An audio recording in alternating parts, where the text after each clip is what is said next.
All right, we are live again. We are planning on a chill stream today. We are going to be doing some more D&D planning. D&D planning, hopefully some idea sharing. Um, because it's Saturday. Saturday is my normal D&D play day. So, uh, it's a little quiet in here, so we're going to turn up some game chops, as is the norm around here. All right. That way we got a little bit of background music. We don't want it to be too quiet around here. All right. So, oh boy. Where did we leave off last time? Last Saturday we did this. And we came up with some really good ideas, I feel like. We ended up working on my diseases section and really just blew this thing up, which is always fantastic. And I've got all sorts of other different little places to work on within all of my notes. But today, actually, what I would like to do today, I think, is work on one of these three right here, and they're kind of my one-shot ideas. Kind of. Two of these are one-shots. The Cursed Circus, which I had ran, and it was fun. You know, I ran it as a Halloween one-shot. It was fun, but admittedly unfinished when I ran it. So it was not quite as exciting as I had hoped. This Life of Shadows is a one-shot that I had planned on running this last Halloween, that being the Halloween of 2021, and we ended up not doing it. Just because things didn't work out, as they sometimes don't. But that one again is unfinished. I'd like to be able to build on a lot of the stuff that I've already created, even the stuff that we've already played, just because it feels unfinished. I always feel like there's just a little bit more that I can add in. A little bit more that we can do to flesh it out a bit more, make it more interesting. So I guess my trouble right now is just gonna be deciding which one I want to do. Honestly, I kind of want to do the Cursed Circus, and you'll see I don't have anything here for it. And that's because I don't know where I put all my notes for this one shot. I even had a map made up for it of it was like a circus fairgrounds kind of map, so it wasn't super accurate, which is fine. It was more representative of what's in the area, and I wish I had it because I don't remember everything that I put in there. But I remember most of it. I remember generally what was in it. So, you know what? Yeah, we'll start here. And this, like I said, this one shot I feel was successful. I'd like to imagine that my players thought that it was successful. But again, it was definitely unfinished, and I was actually thinking about this right before this stream and had a couple of ideas.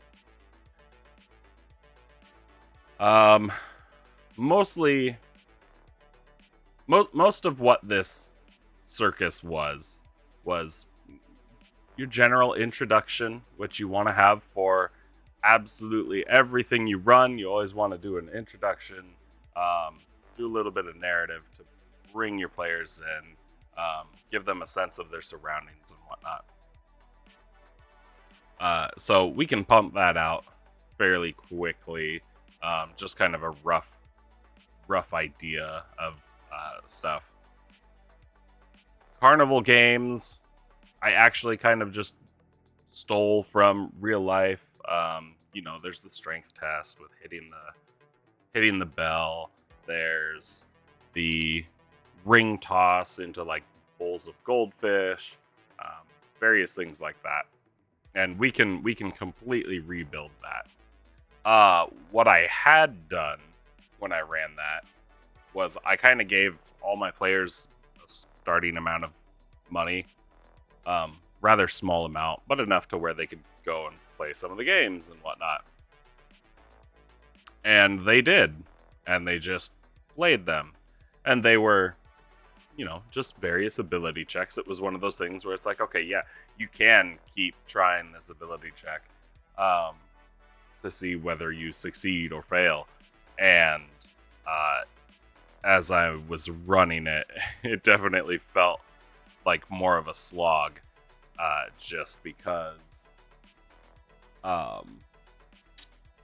we sat there while they tried to succeed before they ran out of money, which is fine.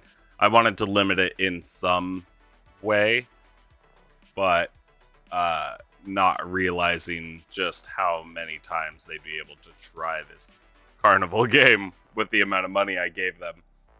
So I think I'd like to limit it, and I'll put this in. I'll put this in already. I'll just type in old limit, or old limiter was gold or coin. I think for the new one, I'm still gonna give them money. I'm still gonna give them coins. They have to do something in order to be able to play. But I want to add a new one. And I think what I want to do is make it time. I want to make it time, because if you give your players an infinite amount of time, they're gonna end up slowing the game down in order to be able to repeat what they want to do until they succeed. So we'll include the gold or coin or silver, copper, whatever have you, or even tickets. Say they have to go buy tickets. We'll include that. But that's not going to be the real limiter. The real limiter is going to be time. And we're going to say, how much time would they have? We'll say that it's going to take 1 minute per attempt. Because obviously it doesn't take you a whole minute to swing a hammer or a whole minute to throw one ring. But it might take you a minute to swing the hammer, get back in line, get up there, swing the hammer. Could even take longer. The ring toss, it very well could take a minute or 2 minutes, depending on how focused your players want to be on their ring throw. But regardless, I think making it just a general 1 minute per try kind of thing will be good. So this is gonna matter. This is gonna matter because their goal when they first get in there is gonna be the big top tent show, the big main attraction of this circus. They want to get there. They want to experience that. But they have to cross through the entire circus to actually get to the big top tent, which is situated atop a hill that they're going to have to walk up, that the entire circus is kind of built on one side of the hill. And it's traveling circus, so it's nothing permanent buildings, no permanent structures. Mostly tents, and what more more stable and oh, I lost the word. Anyway, wooden structures and whatnot. Things that would normally have a foundation don't have an actual foundation, but usually built up pretty quickly. The Courier's Agency. Hi, welcome to the chat. Glad to have you.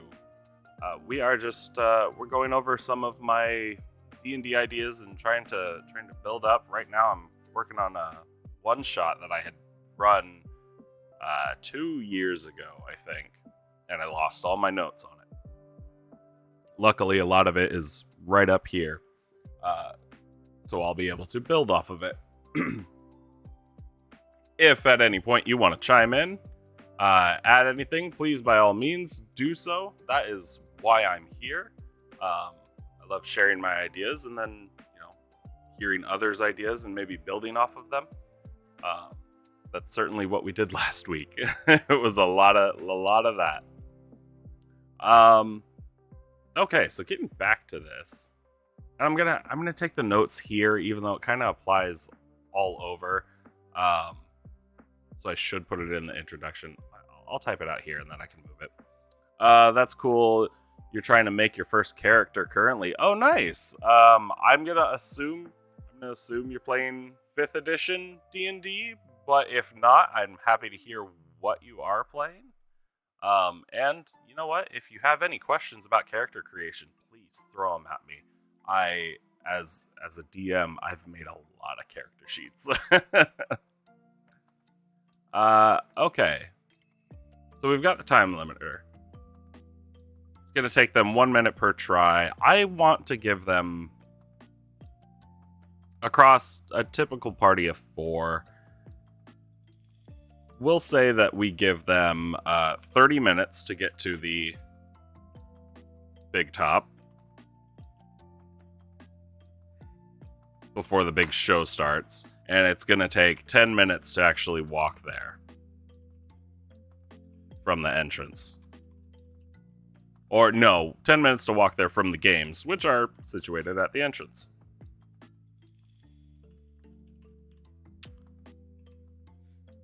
$5E, yeah. Cool. Very cool. Yeah, I've pretty much solely played 5E over the last 6 years, I think. It's been a big chunk of my life so far. And it's pretty much taken over everything since I started playing. It's a good, I feel it's a good system. It's not perfect. I don't think any system ever would be perfect. But 5e, not bad. Originally, folks had tried to get me into 3.5 to start, and it was a lot. It was a lot. So 5e feels a lot more simpler. Feels like a good way to jump right in. You're gonna play a Kensei monk. Nice, very nice. I actually played one of those, or kind of an altered one for a friend's game, and they're fun. They're a lot of fun. Where am I? Oh, we can list off carnival games. Let's see. Ring toss, and we'll say goldfish.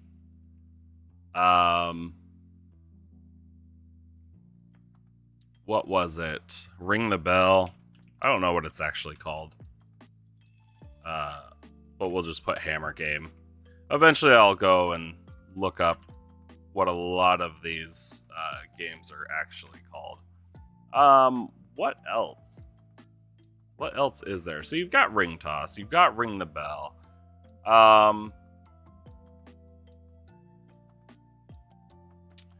Ooh, what about, we could throw in a cup shuffle kind of game. There's a lot of others. I'm trying to think of ones that aren't purely like dexterity based. Oh, there is the ball. What do they call that? It's like ball toss, knock over bottles. Again, I'll look up what a lot of these are actually called, so I have more details on them written out. But you're currently making your monk a minimalist, so you're stylizing his quarterstaff to also be a katana and a flute. Not bad. I actually like that idea. I really like that idea. Yeah. Although a quarterstaff as a katana. Here's a question for you. Does the blade, because I'm assuming the katana is fitting, the blade of the katana is actually going through the center of the quarterstaff. Does the blade reach all the way to the end, like the full length of the quarterstaff? Or are you able to pull the top of the quarterstaff out? You have a normal katana, and then you still have most of a quarterstaff. Because if so,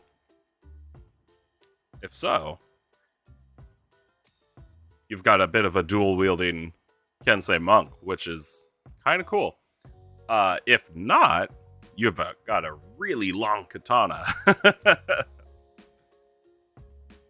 And then the flute idea, I like that. I like that a lot. Adding in, I think, and I've said it before, maybe not on this stream, but not enough characters bring instruments. Typically, if somebody brings an instrument, it's because they're playing a bard and they're like, oh, I have to have an instrument. I have to play something.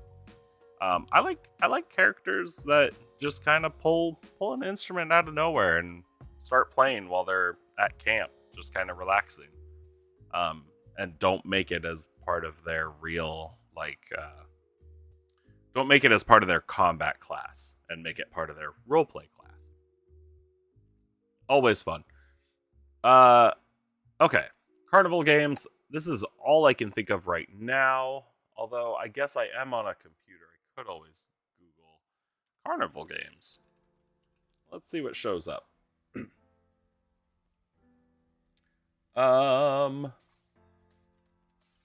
Oh, sure. We'll look at 10 carnival games for family festivals. Pick a duck. Oh, see, there's an idea. This game, bunch of rubber ducks floating in some water, and you have to pick the one that has the dot or the star or something on it. That requires neither strength or dexterity. That's more luck based, honestly. But maybe there's a bit of intuition to it. So maybe more of a wisdom or charisma type of game, which is always good. Yeah, it's a normal katana and decently sized quarterstaff, so you suppose a dual wielding Kensei. Very cool. I like that idea. Just because of the monk's unarmed strikes. You might be able to get away with flavoring it as striking your opponent with your quarterstaff sheath, and just flavor it that way, but still do that unarmed damage. Doesn't really matter. But yeah, I like that idea. And also kind of fits the katana, because I know maybe not just the katana, but just blades in general. I know a lot of folks would use their sheath, as long as it was sturdy enough. Almost use it defensively a lot of the time. So cool. Very cool. I like that idea. And I might steal that idea for an NPC. Oh. Okay, so I like this. Pick a duck thing. We'll just call it Pick a Duck for now. Hold on. We'll say star or dot on underside of duck. That should be enough for me to remember later on. I like that idea. There's something you're a little confused on? What is it? Water coin drop. Nah. Balloon pop. Balloon pop isn't bad. You know what? I'll include balloon pop. Because mixing and matching, well, not mixing and matching, but including different options, is always good. And you know what? I'm gonna put in what abilities I'd probably want here. Typically, Cup Shuffle is probably going to be perception based, so it would be Wisdom, although it could be Intelligence if they're able to keep track of where everything is. Something you're a little confused on is you get all of the monk stuff that is listed with the subclass. Typically, yes. So, and actually, let me grab my,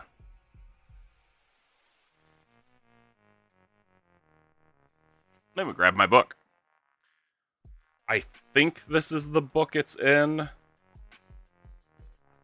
I think Kensei is in Xanathar's. If not, I'll grab Tasha's. That's the Ranger Monk. Okay, so for your subclass stuff, and you gain everything at whatever various level. So if you're just creating the class, what level are you guys? What level are you starting at? I'm gonna assume because most people start at level 3. So when you make your character at level 3, you'll get all of the base monk stuff, but then you'll also have your Path of the Kensei, and it's a big block of, what is that, four paragraphs in a sentence with 4 different features that you're getting. So as a Path of the Kensei monk, you would have your Kensei weapons. You would also get the ability to do your agile parry. You'd also get your Kensei's shot if you choose a ranged weapon. And then you get your Way of the Brush, which gives you proficiency with calligrapher's supplies. Not Caligula supplies. Calligrapher's or painter's supplies. So, yeah. All of the stuff that you get from your various classes is going to be locked behind level.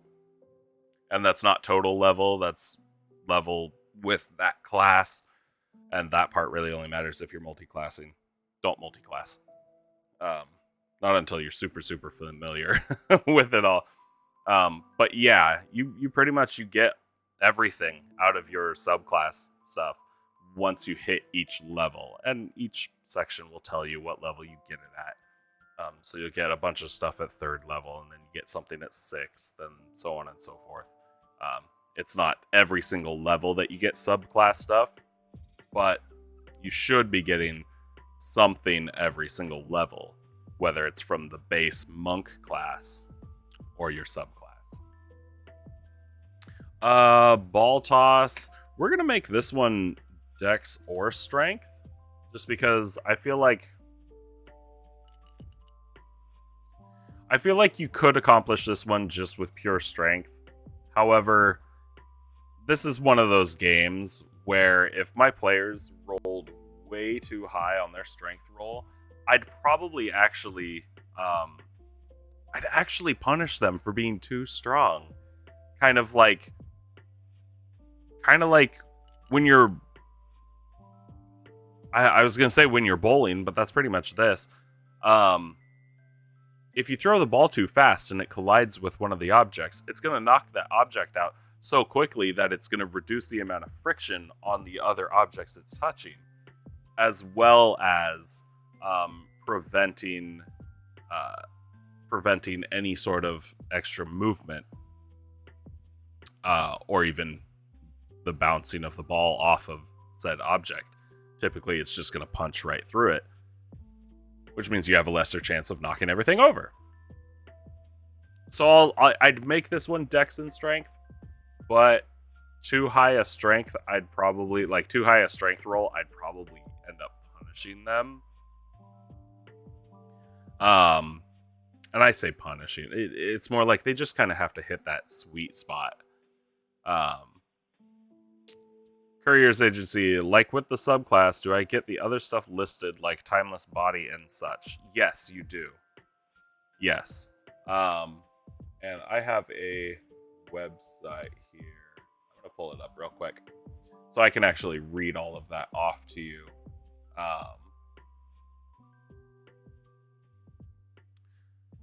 Because, yeah, you've got your base class abilities, and then you have your subclass abilities. Kind of like when you were picking your race. If you picked a race that has a sub race, you get all the stuff that comes with just the basic race, and then you get the extras that comes with the sub race. So monk, you would get your unarmored defense, your martial arts die, your key points, dedicated weapon, unarmored movement, deflect missiles, your key fueled attack. You'll see at 3rd level you get your monastic tradition, and that would just be your Kensei thing. And as you go through, especially in the player's handbook, if you look at the table that's at the very beginning of the monk section or any class section, it'll actually say you get your subclass feature, or your for the monk it'll say your monastic tradition feature, stuff like that. That's when you go and you look at what your subclass is actually giving you for that level. Yeah, that's about it. Okay. Cool. So, pick a duck. I think we were going to make this maybe wisdom, maybe intelligence, maybe charisma. And you know what? We can throw charisma in a couple of these, because sometimes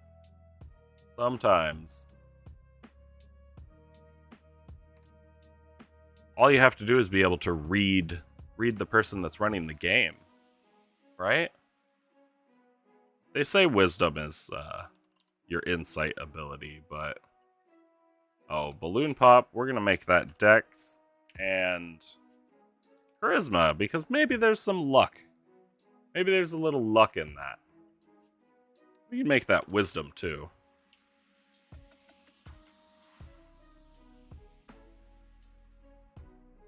Yeah. I like being able to have a lot of options, and these are just pre-planned stuff. As always, if your players, or if a player ever comes up with an option that doesn't fit one of these, but it's really creative, and they say, I want to be able to use this skill to do it, as long as it makes sense, I'll let them do it. There's nothing that says you have to move. You can only move a 2-ton boulder with strength. Let's see. Courier's Agency, you feel like you're making a stereotypical monk master, but honestly, you're 100% here for that. There's nothing wrong with it. There's nothing wrong with that. A lot of people want to play those stereotypical characters. A lot of people just they have an idea of somebody that they saw in an anime or a movie or something like that, and that's just who they want to play. And there's nothing wrong with that, because D&D is about living a life that isn't your own. And what better way to do that than play a life that you've always wanted to play, right? All right. So I've got some carnival games, and we don't want to overwhelm the players a whole lot. So we're probably not going to do much more than that. I'm gonna add charisma to this as well. Insight is a wisdom ability. There's no reason it can't be a charisma ability either. Um, and that's one of the things as well. Is I think one of the best examples of mixing ability checks with different skills is the idea behind being able to intimidate somebody with your strength. Because if you look at the sheet, if you look at your character sheet, intimidation, it says charisma right next to it. There's no reason it only ever has to be charisma, because trust me, if you're trying to intimidate somebody and you just kind of go over and smash a dent into a brick wall, pull your fist away, and then a bunch of like crumbling pebbles fall away, that's intimidating as hell. That's not charisma based either. That's all strength. So monks aren't technically spellcasters, excluding like Sun Soul and Elemental. Yeah, that sounds about right. Just because monks don't really get any typical spells, and spellcasting kind of changes with the various different classes. You've got your super basic ones like your cleric, druid, wizard, warlock. No, not warlock. Warlock is a special case. Sorcerer. Those ones they actually have spell slots. But then you get like the monk with the Sun Soul or the Elemental subclass, where they are actually able to channel their key points or burn their key points instead of spell slots in order to cast effects that are similar to spells. is how I should word it. But the way the book is written, it's their spells. But yeah, if you're looking for a more primarily martial class, the monk is gonna be a really good choice, especially because they're just so tanky. Okay. So we have this. We also need to come up with some prizes, and I don't remember what the prizes were. I also don't remember what level I had them play at. I think I had them play at level 5. Party of 4. And this can vary. Level 5, party of 4. So they need some prizes. Some fun prizes are, potion of healing, stuff like that. We can throw in a greater healing potion as one of the prizes. And how about... It's always fun to do a weapon of some kind, but maybe it's not a real, like, super magical weapon. Maybe it's something goofy, like an inflatable hammer. Maybe something that squeaks. Yeah. But then maybe it does have a magic effect on it. Courier's Agency. You like the idea of a monastery that trains up minimalist nomad monks that travel the world to share wisdom and help people? Yeah, you've got a lot of monk monasteries, traditionally, that keep to themselves. They keep people within their walls. They try to isolate themselves from everything. But being a monk who's going out there to to spread the good word. Now it makes it sound like you're a missionary. But yeah, it's very, very believable, especially with the minimalist style. That way they have less earthly attachments if you wanted to go that route. There's nothing that says you have to go that route. But if you wanted to go more typical monk, reducing the amount of earthly attachments that you have. Fits with that minimalist style, the nomad monk. It all fits. And yeah, it's a good idea. I like it. I like it a lot. Just always remember. And are you? I guess I didn't ask if you're playing a full campaign or if it's just for a one shot. If it's just for a one shot, this next part is less important. But if it's for a full campaign, make sure that you make your character's personality one that meshes well with other people. That way you can give your character a reason to actually want to travel with a party. Don't play a lone wolf. Every single advice video out there, every single experienced DM, it's a full campaign. Yeah. So every single experienced DM, experienced player, they will all tell you, don't ever play the lone wolf. Play a character that gets along with other people, that actually wants to be a part of a party. The lone wolf thing, it doesn't work. It doesn't work. And that's how you end up killing your character and potentially even killing the entire party. Remember that your DM has to balance the entire game around the full party. Unless they plan on splitting the party. Most of the encounters, whether they be roleplay encounters or combat encounters, are always balanced for the entire party to be there. I guess I'll just keep my book right here because I don't want to roll back and put it away. What other prizes? Maybe a amulet or a necklace. Something little.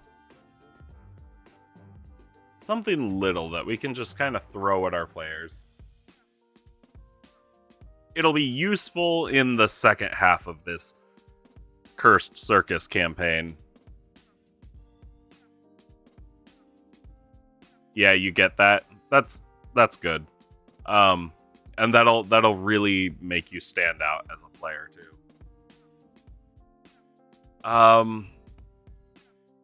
Yeah, we'll do a couple prizes. And you know what? Let's throw in a couple stuffed animals. We'll throw in some candy. How about party poppers? Those are all good little things like this. Maybe a goldfish. So, the goldfish I do like. And that's going to be the ring toss. If you've ever gone to a carnival or a circus or anything, more often than not, when they have these games with all the goldfish in their bowls, they have you throw a ring. And if you get your ring to land in the top of one of those goldfish bowls, you, more often than not, usually, you're taking home that goldfish. So that would be a prize here. And you know what? I'll make a note of that. Prize is goldfish.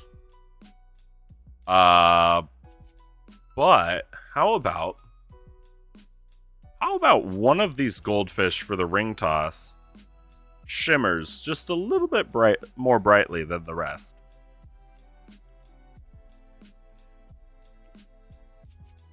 This should be obvious to our players. That way it draws their attention to it. But it's also going to be the hardest goldfish to earn. Please don't do the carnival thing of having them die in like 2 weeks. No. You know what? That's on our players. Whether they know how to take care of a goldfish or not. But yeah, we'll have this goldfish. We're gonna have it draw our players' attention to it. Because maybe the guy that's running the ring toss game doesn't know this.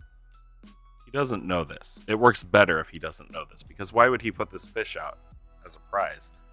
Maybe this goldfish is magic of some kind. We'll just say magic fish.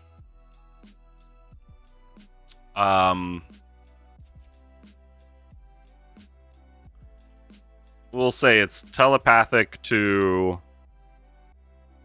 we'll say it's telepathic within 2 feet.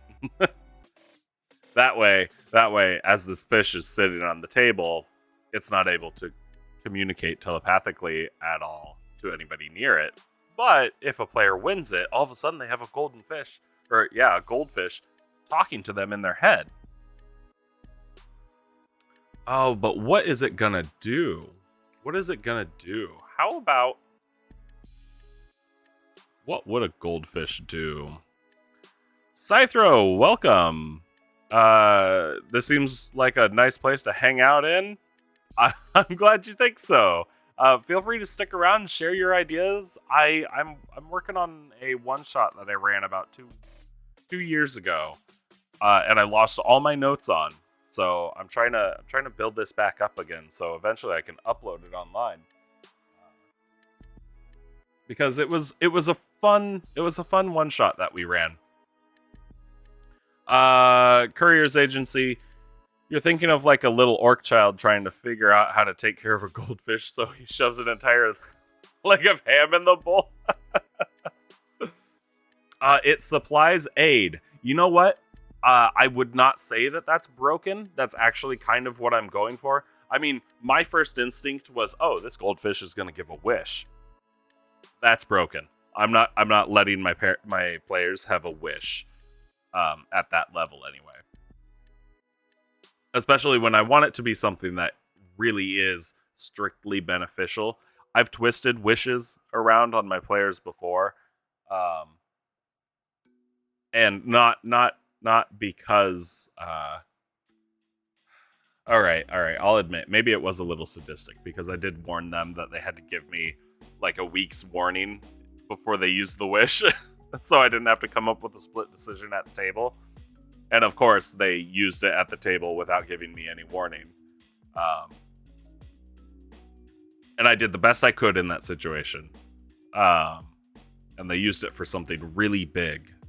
And unfortunately ended in one of the player characters' death. But that's a whole story, and I can get into that as well. And actually, I'm thinking, because I'm planning on doing these every Saturday and Monday. I'm thinking my Monday streams of this will actually be a little bit of story sharing, because we play on Saturdays, and we're taking a break off just for all of January. Otherwise, I'd be going and playing D&D right after this stream. The goldfish causes fear. A very, very scary goldfish. I like that. But yeah, I'd like to be able to share some of the stories, because my players have done some really stupid stuff, and it's resulted in some great stories. And I'm always happy to hear other people's stories as well. Yeah, just good stuff. Anyway, let's do aid. Aid. I like that idea. Aid doesn't help as much as, or aid doesn't get used as much at my table as it should. Maybe it gives off dim light, or it's like a one-use light spell without a spell slot. Those are really good ideas too. I love those. I like the dim light one. Let's see. Aid. Second level spell. Choose up to 3 creatures within range. Each target's hit point maximum and current hit points increase by 5 for the duration. That's not broken at all. Especially because they were, I'm pretty sure they were all level 5. So no, that would be fine. I like that. Aid is good. Aid is actually amazing if it's used in like extreme, like dire circumstances, because technically aid can bring up an entire downed party. Could increase the passive perception of the player holding it, as it telepathically shares what it sees. I could, although I've never had my head inside of a goldfish bowl, so I'm not sure how well a goldfish can see out of that. I am going to add the aid, though. I think I'm going to do a little bit of a glow. Glows dim light out to 1 foot. Because it wasn't really a one shot that got super dark, but being able to have this fish glow when it does get dark just hints at it having more power than normal fish. And then we'll say can cast aid once a day at 2nd level. We'll just say at 2nd level. That way the players kind of have to pick and choose who's actually getting affected by aid. What if it just keeps on trying to talk to them, but it forgets who they are? every 3 seconds. Every 3 seconds. It's like, who are you again? Where am I? What's going on? I like this. I like animals that can cast spells. I actually, and I think I have it written somewhere in here, in my homebrew magic items, and feel free to look at these, steal them if you want to, judge them as you will. I have a magic camel. Oh, there it is. Magic camel. Yeah. It's a wondrous creature. Appears to be a typical camel, and as long as they keep it fed and, give it water, which shouldn't be too hard because camels can go quite a long time without food or water, it'll create food and water once a day, as long as they pass the animal handling check. And then, to prevent breaking the game with it, the camel won't eat anything that it creates. Have I heard of the High Elves? No? Well, have you heard of the High Elves? I love it. I love it.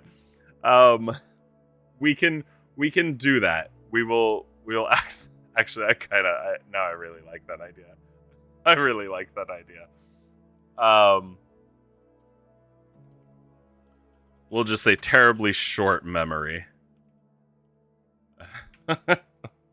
That way we don't have to restrict ourselves to repeating the same thing over and over every 3 seconds.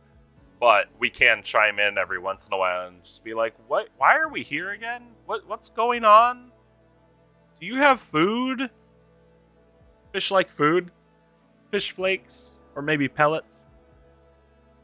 Goldfish are a type of koi. So I think more pellets, maybe. I'm not sure. I've owned a lot of fish. I've never owned a goldfish. Not that I remember, anyway. Okay, I like that. And you know what? Courier, I might actually expand on this goldfish in the future and add it as one of my magic items. Good thing aid isn't concentration with that memory. That's very true. That is a good point. I didn't even consider that. I love that. Okay. So, we've got this. This isn't too bad. It's definitely a lot more fleshed out than what I had when we played. Because we really only had a couple of these games. I think we did the ring toss, the ring the bell, and then the cup shuffle. But we didn't really have anything else. And then the prizes were really like, oh, it was 1 prize per thing. It's not that exciting. Courier, of course I want to hear about your favorite thing you made. Of course I do. I want to hear everybody's stories. I love hearing people's ideas. I love hearing people's stories. It's not very fleshed out, but you find it great. Yeah, let's hear it, man. I love that stuff. Yeah, and while you're typing that up, so we've got our introduction that I need to write out. And I started this out by saying the introduction, it really just needs to be narrative stuff. We're not putting anything in this introduction other than what this one shot is actually built for, and the main narrative for it. Just the introduction of the circus and the players and why they're going. For one shots, give your players the reason why they're there. Because more often than not, unless they use the same characters for every single one shot, more often than not, the characters don't actually have a reason. One shots are just stupid fun. So we got the carnival games. The big top tent show is going to be another piece of narrative as well. However, I think there will be some actions here. Mostly because this is where everything all goes wrong at the circus. We're going to make sure we type in that it's an acrobatic show. There's a large crowd there because circuses are fun.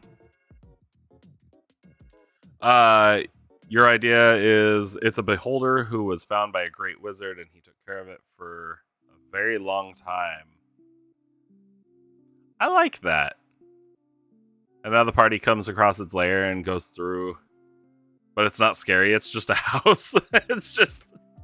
It's a creature who wasn't brought up evil and doesn't have an evil bone in its body. It's just like, hey man, yeah, come on in, hang out. And when they meet, it's just in the middle of a therapy session. I like that. That's really... Scythe is right. That's cute. That's really cute. I like that idea. Yeah, man, roll with that. Build something off of that, because you have something there. That's great. I like that. Alright, so our big top tent show. It's an acrobatics show. Large crowd, maybe some... No, we won't say maybe. We'll say large animals, such as, like, they've got a couple performing elephants, lions, maybe even a rhino. It's all ethical as well, because we don't torture animals, even in fairy tale worlds that are completely made up. Wholesome, mentally well beholder. You know what? Honestly, there's nothing that says that couldn't happen. I love the ideas of all these creatures that are meant to be typically like evil. Is it a carnival or a circus? That's a good question. Because I don't know what the difference is between a carnival or a circus.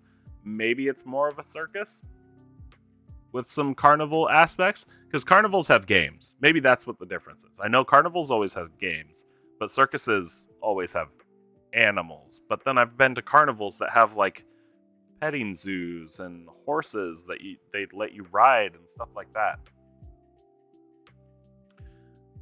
If you know what the distinction is, please let me know. I'll change the name. That Cursed Circus name is also just kind of it's a placeholder. A lot of this stuff is placeholder as I build up more. So elephants, lions, rhino, maybe some birds. This one I will write maybe. Circuses are shows in tents. Circuses are shows in tents. So, and they usually have food and merch for sale. Oh, and that's what we forgot. We forgot food. We need food. We should always have food. A carnival is games and rides as such. So, would a carnival also have a circus within it? I don't know. Maybe we're getting into semantics here. Maybe it's not. Maybe it's not that important, but now I need to know. As for food, you know what? Let's do. We'll do popcorn. We will do. Street foods are good. Street foods are good. We can do like hot dogs or sausages.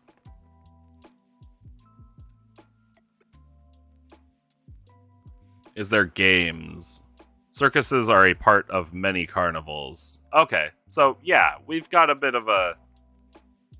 Yeah, that's what we'll say. It's a circus within a carnival, wrapped in bacon. Yes, there's games. So if there is, then yes, it is a carnival with a circus. Great. So it's a carnival with a circus in it. And this kind of fits because it's technically the circus that's the cursed part. Thank you for the distinction. That is good to know. What other food do we like? Popcorn, hot dogs, sausages. We like stuff that's bad for us. We like stuff that's smothered in grease, fried in oil. We like elephant ears. We like elephant ears. How about... Yeah, you know what? We don't have to go super crazy with it. The food's gonna be fairly minimal. And then for drinks, you have a good idea for food? Let's hear it. Cotton candy that's just a tiny ooze. Ooh. Ew. Ew. I like that. I like that. Like a tiny sweetened ooze that they're just slowly spinning strands out of it. Cotton candy ooze. Or are you talking about making cotton candy that is an ooze? You don't know if this fits, but mushroom burgers? You know what? That's not terrible. There's nothing that says that we can't have mushroom burgers. Oh boy. If I could spell though. Mushroom. Alright, mushroom burgers. I like that. For drinks, we'll have water. Ooh, maybe even flavored. Again, I can't spell anymore. There'll be ale or beer. Maybe that's really all that we need. Do I have myconids? I like to use myconids scattered here or there. I know what you're getting at right now. And that's a little terrifying. There are oozes named Jelly and Pudding, after all. True. Very true, and if we really wanted to steal ideas, Final Fantasy is full of flan. Full of flan. And we can always throw those in. I like that. You know what? I'm going to put that cotton candy idea in there. And then... Oh, whoops. There we go. Okay. Not bad. Not bad. Okay, so we got food, we got drinks, we've got the normal stuff that you're gonna see within a carnival. Not rides though, because we're not super we're not doing super advanced. We're gonna stick more with the fantasy setting, so there's not gonna be giant roller coasters or anything like that. Courier, you think the only way you've used myconids is in your own homebrewish way because you like the idea of them being southern? Are you telling me that you had a Southern Belle myconid? I like that. Okay, so that's not terrible. And at some point, I'll have to draw up a map of some kind. I might just do it in paint or something. I think I drew it by hand last time, and I used I think I used markers and colored pencils, and it wasn't good. It was just made to be representative, not exact. Like Midwestern mushrooms that sell fried abyssal chicken. When you say abyssal chicken, are you talking like demon? Like it's quite obviously demon chicken? Or is it just abyssal chicken because it's so spiced and it's just so hot? Although I don't know if the abyss is hot. Doesn't matter. We're building. We can create whatever we want. There are no rules, and that's why we do this. Okay. So, big top tent show, acrobatic show. Everybody's there. It's the main attraction. Yeah, we'll actually put that in there. It's the main attraction.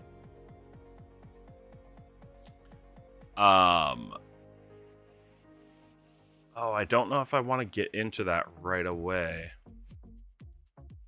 Okay, yeah, we do. So the Big Top Tent Show, it's a huge. It is the circus. It's the circus. We've established that. We're gonna have animals. We're gonna have acrobats swinging from the ceiling. Trapeze artists. Can't believe I spelled that correctly. We'll have fire breathers. Like it is a spectacle. We'll leave it at that. That way I can just keep adding to it. The main show of the circus, though, is going to be, and I don't remember if I named her. But it's a hag. It is a hag. Because hags are great if you want to do some real evil stuff with an unassuming NPC. So the main show of the circus is a hag named, we'll call her Madam.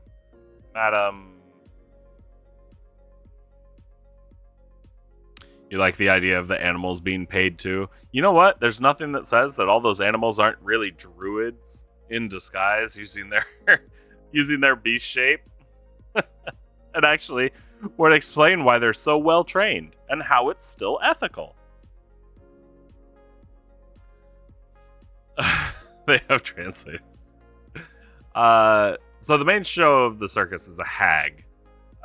We're gonna say a disguised hag too, because we don't want to give it off, or we don't want to let our players know right away that they're in for something bad. And it's D&D. Something bad always has to happen. There always needs to be a problem that the players are there to solve. So, main show of the circus is a disguised hag named Madam Agatha. Why not? Agatha? Agatha? Sure. That sounds slightly menacing, but also isn't an absolute red flag. We're hitting like yellow flag territory.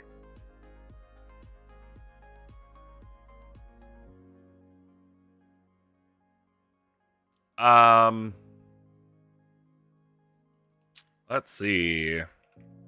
Agatha is there to perform a ritual. So when will the circus elephants unionize?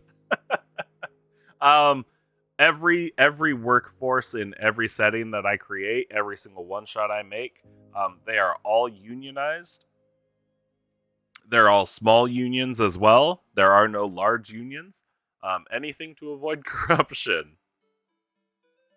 Uh, good question. Okay, so Agatha is there to perform a ritual to. Oh, what bad thing is she gonna do? How would I describe this?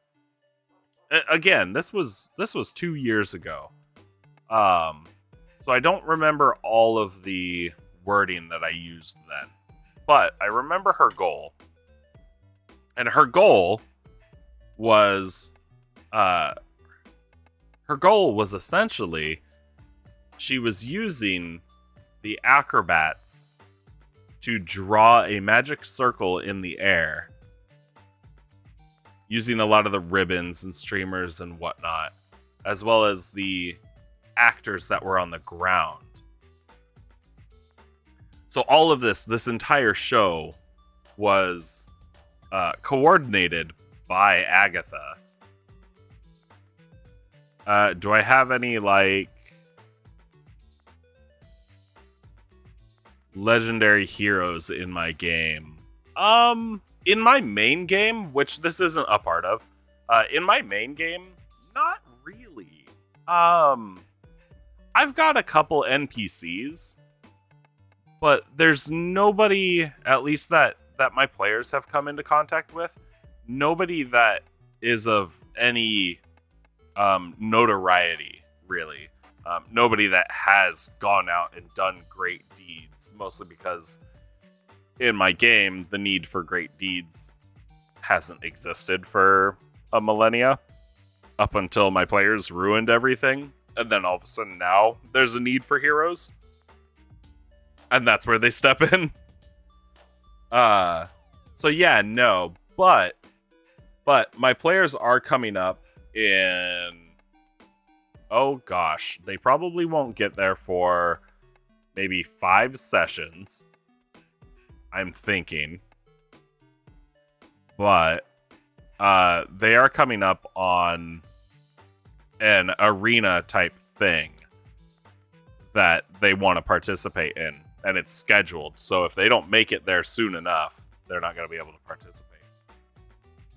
But yeah, they want to go and participate. I think that's where I'm going to start introducing more characters, more NPCs that are the adventuring type. So I kind of will have heroes. I wouldn't call them legendary. And you know what? Even then, I wouldn't call them heroes. The whole idea of good versus evil is very...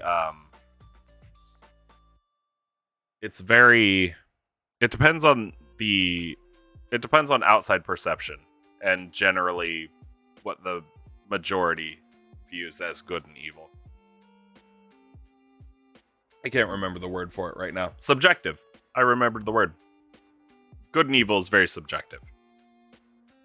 Your thing is like, if there are really well-known and respected people, there should be people named after them.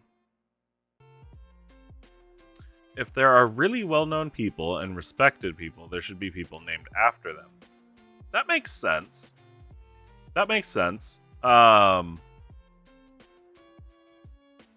No, that does. That makes sense. And you see that a lot in real life as well. Because a lot of our naming conventions now, modernly, a lot of people will reuse family names or names of their really close friends or anything like that when naming their children. But they didn't even, hundreds of years ago, people were still naming their children after those that they respected. They wanted to give people good names that had a good history. Because you sure aren't going to find any Adolf Hitlers being born after 1945. So yeah, there's some that's actually pretty historically accurate and makes sense as to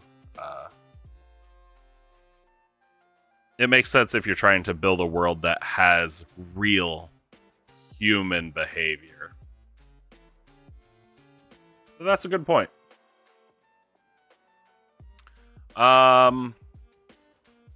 Okay, so Agatha's there. Agatha's there to perform a ritual. Her ritual. Her ritual is essentially it's gonna sap the souls out of a lot of these people in the crowd, if not all of them. Yeah, you get that. Yeah. So she's there to use these people as a power source, essentially. What she does with all of that power, though, if I remember correctly, I had her kind of crack. I had her crack a fissure in reality between the material plane and I think it was the 9 hells. Maybe it was the abyss. The abyss fits better though, because the abyss is where we get demons. Devils are the 9 hells. Devils have rules. Devils are the ones that create contracts. Demons are bestial. They don't have rules. They're chaotic. And that's the difference between demons and devils in D&D. One has rules, one doesn't. So maybe she's cracking a fissure to the abyss to leak demons into the material plane. But we're not just popping out a bunch of fully formed demons and creating an army. What we actually did is stealing souls to bring to the abyss and then replacing a lot of the souls with the souls of demons, those that are already corrupted. Because that's the whole point. That's all demons and devils want, is more souls. They need to build their armies. And a lot of the time they have to do that in person with recruitment, various things like that. So yeah, Agatha is there to perform a ritual to create a fissure between the material plane and the plane of the abyss in order to bring demon souls. No, I don't like that. We'll just leave it at the abyss. So, the magic Scythero, do you like using existing player classes to build NPCs? Because Agatha sounds like a fiend warlock to you. A lot of the time I will. I've also done some mixing. I also know that stuff that's in the books they're more like guidelines. They're more like guidelines. And when I create, especially boss monsters, I always tweak their stat blocks. Always. Even though my players don't actually know what their stat blocks are, I always tweak them to make them a little more menacing. I tweak them to fit the setting better and tweak them to get the effect that I'm really looking for. So she's a hag. I went with hag because they're typically they have natural magic. They're able to do a lot more devastating things. But there's nothing that says we can't make her a fiend warlock either. And that does fit quite a bit better, doesn't it? I'm gonna put that in here. I'm gonna put that in there, and I might build on that a little bit more. Funny thing is, we can build her up as much as we want to. A lot of that is just going to be for us, because when I ran this game, they never encountered her after the circus. Because everything got so dangerous that they just had to leave. The entire point of this one-shot was to survive. And that's what I had them do. I had them go through, they played games, then they went to the big show. I narrated it for probably, 5 minutes, maybe a little bit more than that, as I described everything that was happening. And they just kind of kept going, oh no, as things got worse. And then after the ritual, everything went dark. And as their eyes adjusted to everything going dark, they see that Agatha's not there anymore, or that the hag wasn't there anymore. And the entire crowd was pretty much just dead. However, there were still a few people moving around. And then screams started to happen. And those that had dark vision were able to see better than the ones that didn't. But they were able to see people running from other things that were chasing them. And then that's where it got Halloweeny. And that's where I introduced the evil clowns that were chasing them through the carnival, trying to kill them. And then various other things. And I think the final boss was at the entrance of the circus, or at the entrance of the carnival, which actually I should mark down was a fire breather. Fire breather at entrance. And that's who their final boss was of the one shot, was a fire breather that was blocking the exit to the carnival. And they just had to get past him, really.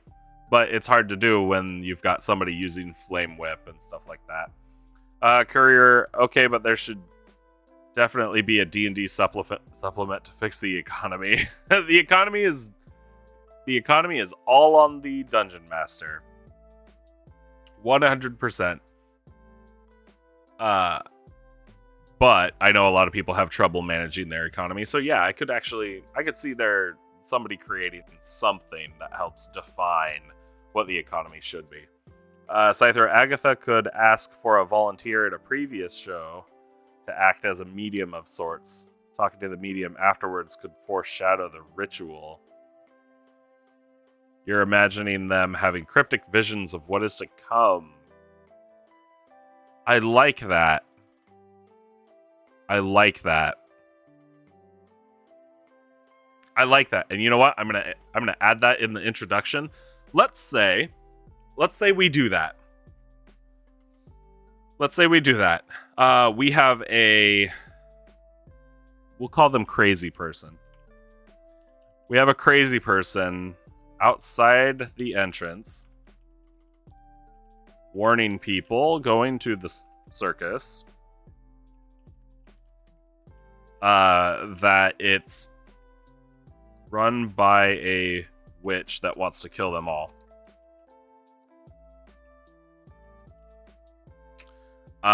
This works, if I could ever spell. This works because I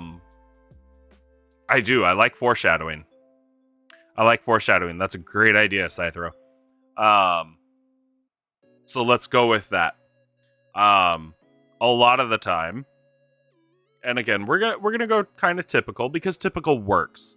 A lot of the time, people that are given visions like that, they do go a little bit crazy. I mean, just as anybody out on the street that claims to know the future, you're probably gonna shrug them off and go, yeah, whatever. Even if it is true. But normally these people, because of what they know, and I'll put that in quotes, because of what they know, it consumes them. It consumes them to the point where they no longer bathe and they can't dress themselves correctly and whatnot. And that's where we get those crazy folks with the end is near sign out on the corner of the street. So we'll kind of theme this person off of that. But I like that a lot. Foreshadowing is always great. Courier, you want to make a mastermind rogue. that creates a mercantile corporation. They're just a shop owner. Why can't I play Monopoly while everyone else fights a dragon? You know what? You know what? There's nothing that says you can't. But here's my question. Where are you getting all the goods that you're selling? Do you think maybe that's why your mastermind rogue actually goes adventuring, is to find goods to bring them back to the shop so they can be sold? I like that. And it's a good idea. It's a good idea. I had one of my players played a bard, and he was actually playing his bard as a lawyer, which I loved. Unfortunately, his lawyer died.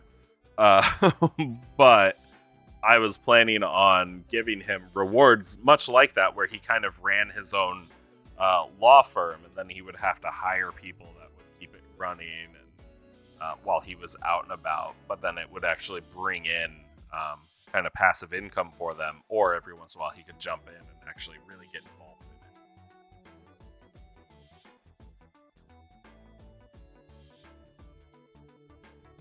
it. Good ideas, though. Good ideas, though. I love it. We'll say ragged appearance, dirty, shoeless, or one shoe. That's the question, isn't it? Shoeless is really good, but if they only have one shoe, I don't know if that's a little too much. A lawyer bard sounds really cool. Yeah, it was a great idea. Every single one of his spells, he was, shouting objection or, various other sayings that you typically hear in a courtroom. And it was great. I loved it. I did. I loved it. And I like the ideas of having atypical characters. Because really, if you boil it down to the basics, a bard is just a character that uses their innate talents to cast their magic, whether that's speaking, singing, playing an instrument, writing, whatever it is. So being able to find more unique ways of creating a class is always great. You have a joke character idea called Michael Jackdaughter. It's an earth genasi made of moon rock that's a bard. Alright. I like that. A moon rock earth genasi. Neat. But yeah, atypical characters. I played, for one of my friends' one-shots, I played a gnome barbarian. Because I like to not min-max. I think it makes for more interesting characters. Otherwise, you end up with everybody playing Goliath barbarians and Goliath warriors and Goliath paladins and so on and so forth. And everybody just kind of ends up playing the exact same character. Whenever they use Earthwalk, they Moonwalk. Nice.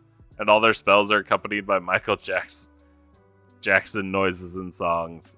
Now I get it. I read the name and I was like, I don't know if that's really sticking. I don't know what you're trying to get at. Now I get it. I like that. And now I feel dumb. So thanks. But yeah, atypical characters. I went with a gnome barbarian, and I love that character. They're not a typical barbarian where they were, brought up in a tribe and blah blah blah. No, it was just a gnome dude who had anger issues. He didn't use a weapon either. He was an unarmed barbarian brawler, and it was fun. It was great. Ragged appearance, dirty. We'll say no shoes. I think one shoe is overkill.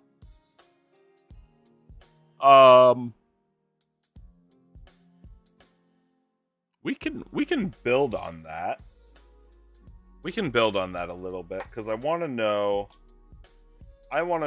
what they are.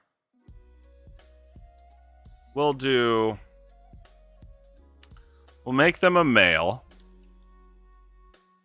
We'll say they are human.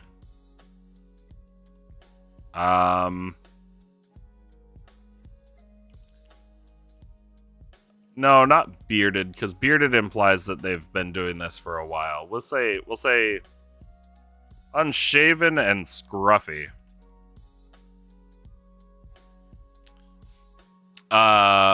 Courier, whenever they scry on someone, somebody's watching me, starts playing in their general area. As in the person you're scrying on. That's great. That's an amazing idea. I love that. Alright. So they're unshaven and scruffy.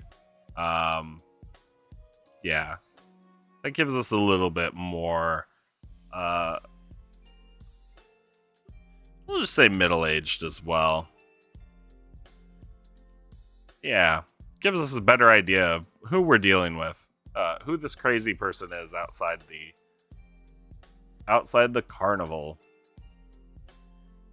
Okay, back to the big top show.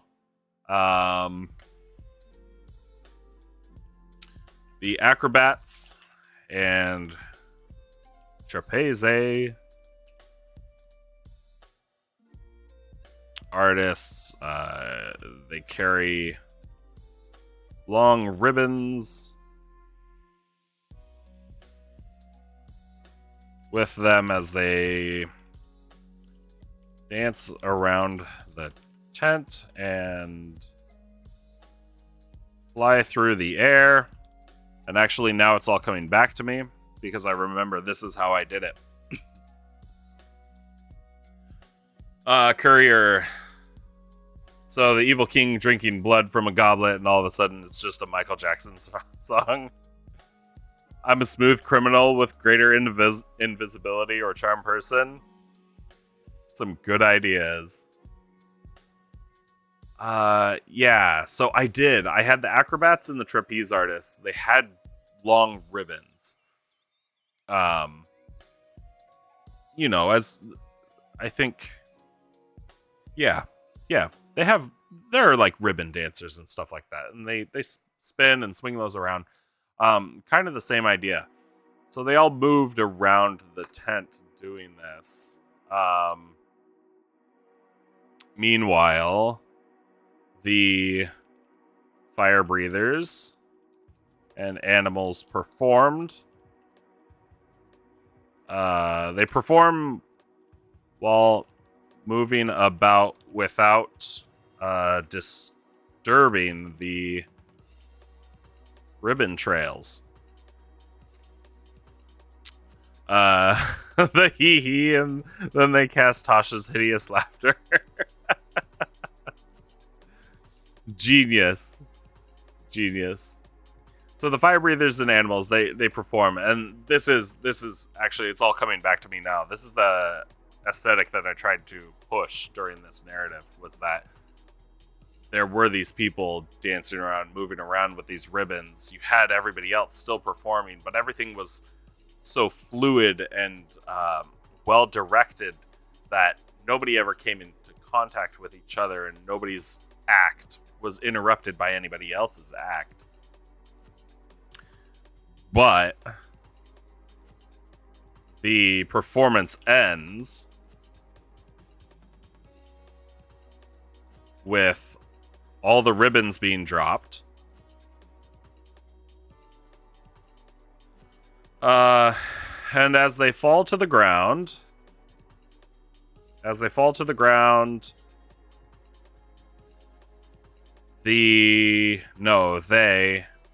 form a magic circle that Agatha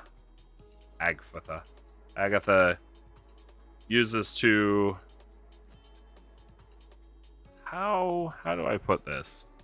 She's using the magic circle to cast her spell. They form a magic circle that Agatha uses to what word am I looking for where they focus? I can't think of it. Courier, you think another one of your favorites is an Oath of Conquest Paladin that just wants friends? Nice. Side note on that one, I played a Glory Paladin, and giving a heavily armored Paladin with a shield the ability to cast haste on himself is completely overpowered. It's crazy awesome. So it was like, hey, do you want to be my friend? And it's just this giant heavy armor spear wielding orc. Scariest moment of your life? Yeah. I can see that. What? How do I guess we'll just say uses to finish her ritual.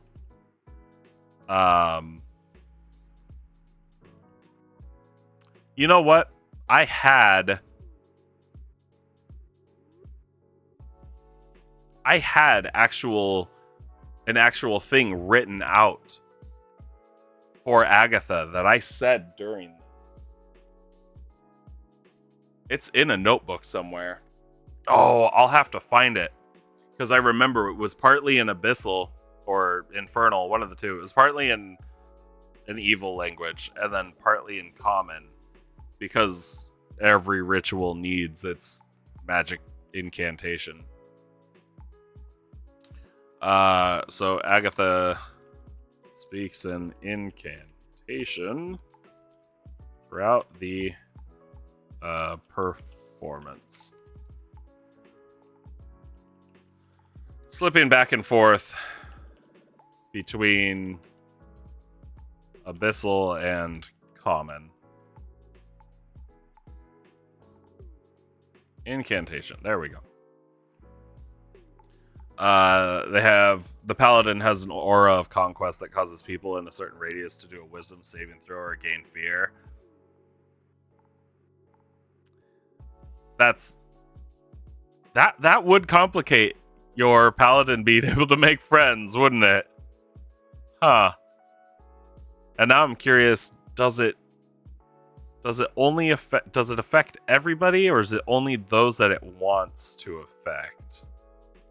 I don't remember the wording, but I guess you could always flavor it as your Paladin doesn't know how to turn it off when people are around him. Always good. Okay. So that's good. That's kind of the main block of exactly or of what's gonna happen. Finishing the ritual. Finishing the ritual snuffs out all the light in the tent as all flames go out and leaves the entire tent in darkness. Because again, it's more fantasy setting. We don't have electric light bulbs in this. At least that's the way I like to play it.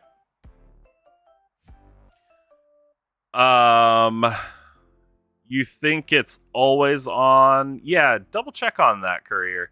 Because I'd be curious. Although it doesn't matter too much.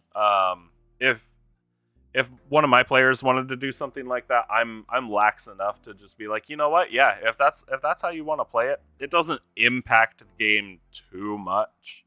And it definitely adds extra level. You were right, it's always on. Right, but it's anyways on, or it's always on in 10 feet from you. But does it only apply to creatures that aren't friendly?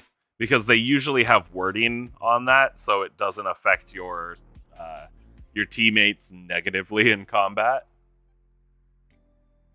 But again, like I'd let a player flavor it so they weren't able to distinguish who it affected and who it didn't. Okay, so the ritual finishes, all the lights go out, all the flames go out, everything's in darkness. And quiet. No, we'll say silent. Silent's a good word. I think silent is more. I'd say silent is quieter than just quiet, right? Because when somebody says silent, you immediately think of no sound whatsoever. Somebody says quiet, you're just like, okay, maybe it's whispering or something like that. You were wrong. Yeah, the paladin auras, they're kind of. I know that they specify who the targets are, but again, it's just kind of like, I'm lax when it comes to making stuff more fun. Like trying to abide by the rule of cool thing without breaking the game. Okay. So the entire tent, dark and silent.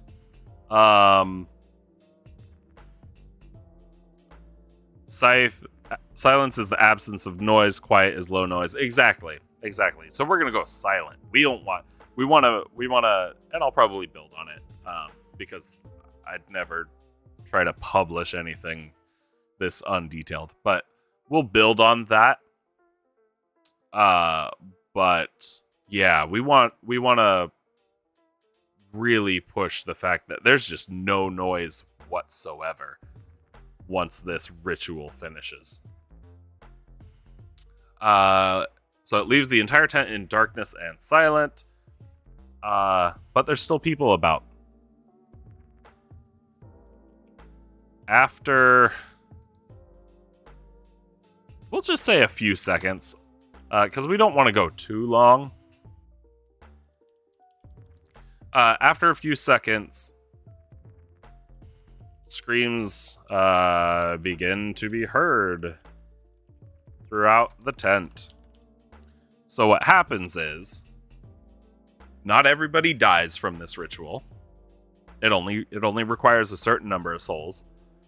So not everybody dies. But it's not every single corpse that's left behind that is now being possessed by these demonic souls. It's only a percentage of them. So there's still a lot of people living and a lot left living. But they find that others have died around them. There's going to be screams. And then they find that some of these people are no longer the people that they used to be, and there's going to be even more screams. And then we get real crazy. And I think it was at about this point that I turned on an amazing track I found on YouTube somewhere. I can't remember where, but it was like a haunted carnival, and it had like evil clown laughter, and it was great, and my players absolutely hate it. So at level 18, you'd be able to frighten everyone, freeze everyone, and then use Cloud Kill. Plus fear if you really needed it. Yeah, for level 18, that's not too bad. It's not like super overpowered. Yeah, Oath of Conquest is really good for crowd control. They're really made to dominate the field. So yeah, this ritual's really bad. It's really bad. So after a few seconds, screams begin to be heard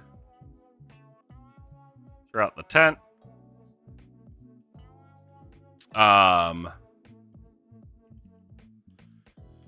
crowd begins to move and tries to run and escape out of the big tent.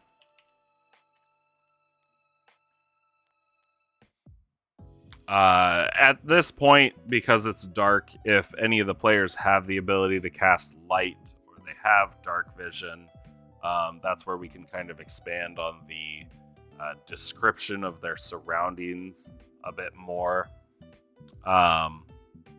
Scythro, you're gonna take off. Hey, you know what? I was happy to have you. Hopefully, I see you around again. I appreciate the follow, and like I said before, I'm planning on doing this every Saturday and Monday, right about the same time. But I also try to stream every day. But yeah, have a good one, and thanks for showing up. Courier, like a goblin, is staring at them from behind a tree, and they're petrified. Meanwhile, he's just playing with a butterfly. Yeah. Yep, just an aura of fear. Fear is powerful. Fear is great. And you know what? A lot of people have that in real life. They just kind of emanate. They emanate a intimidating aura. Does it also do psychic damage? Really? I never saw that part. Interesting. All right. So the crowd begins to move, tries to run out and escape out of the big tent. Some bodies are now rising.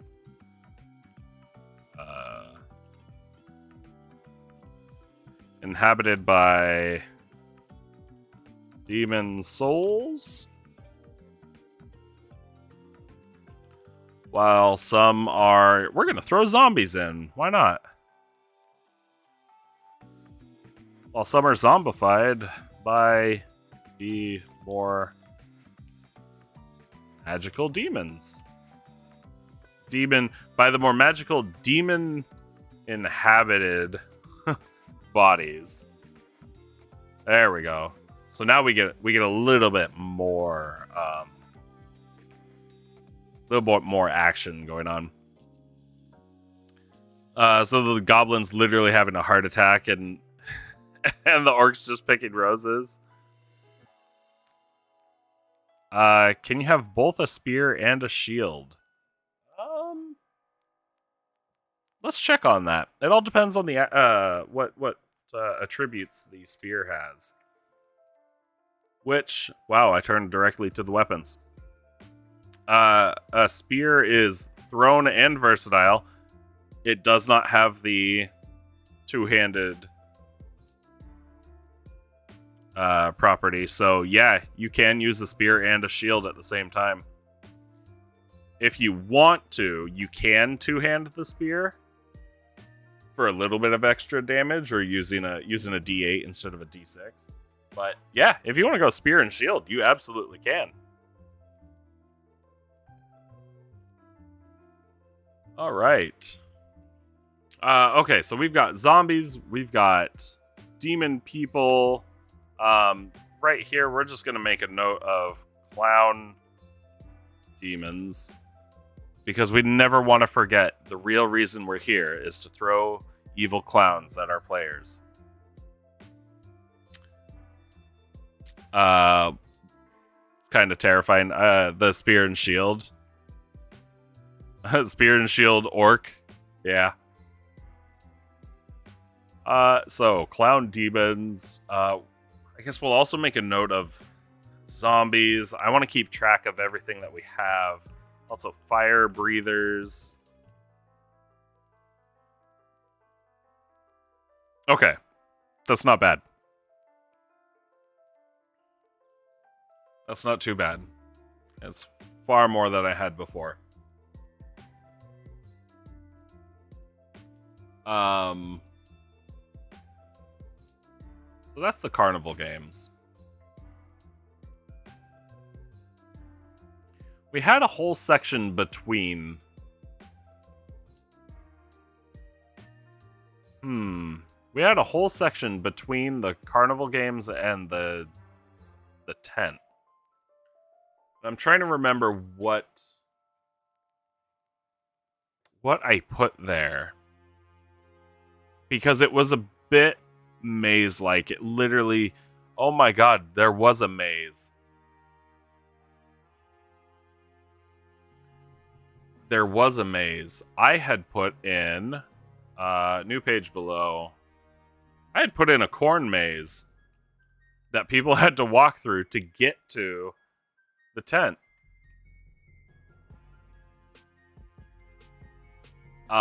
Because, you know, running through a corn maze while you're being chased by evil clowns and zombies and all of that is exactly what we want to put our players through. Courier, imagine a huge orc covered in plate mail wielding a spear and shield, banging it as he steps slowly closer and closer to you. He can't move because you're so scared. If he wasn't a lawful, good, childish orc that just wants friends. Yeah, that would be a terrifying BBG. That would be terrifying. I like the idea behind that. I really do. And you know what? I'm gonna go in here. I'm gonna add that to my random notes, because that might be a good NPC for the arena that I'm gonna end up running. So we'll do Orc Paladin of Conquest, Plate Mail, Block, or not Block, oh boy, Shield, Spear, and you know what, since he's a little bit bigger and he's going to be an enemy, I'm going to say his spear does a D8 instead of a D6. That also means that when I smite people, I don't have to mix dice. I can just grab a bunch of D8s and call it good. Also, they're DM NPCs, so... DMPC, Orc Paladin, and Conquest with heavy armor, shield, and spear. Yup. I'm going to keep in mind the fear aura. And... you know what? Yeah, that's pretty good. That's pretty good. Let me make sure I make a note of what I'm actually thinking of using that for. Possible arena NPC. There we go. I like that.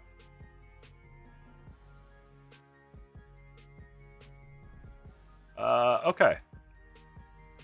Back to the circus.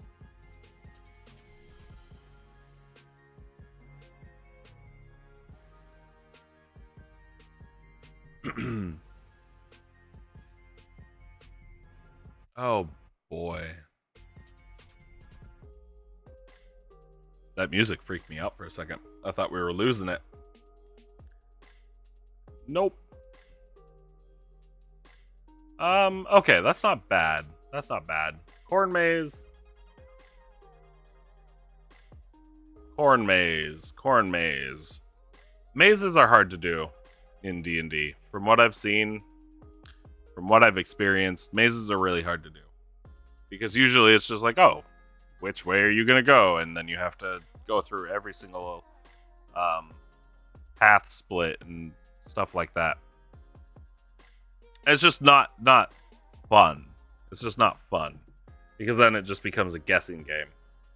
Unless one of your players is really into mapping that stuff out.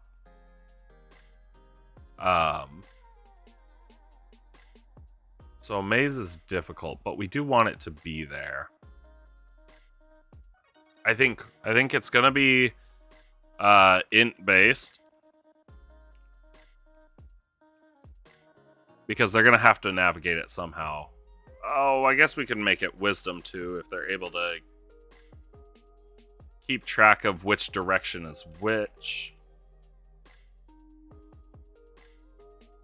How cool could that be? Oh, excuse me. How cool could that be? Like, completely piercing through a guy. Yeah, no. It's a terrifying image. I do. I really like that Orc Paladin idea, and I think I will run with it. I'm not coming up with any DCs for this right now, because that's more just trying to decide numbers. I don't want to work on math right now.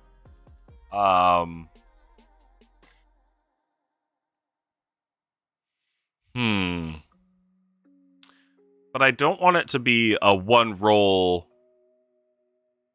thing, and I think that's how I ran it before. It was a one roll thing. If they rolled high enough, depending on how high they rolled, it determined how quickly they got through the maze.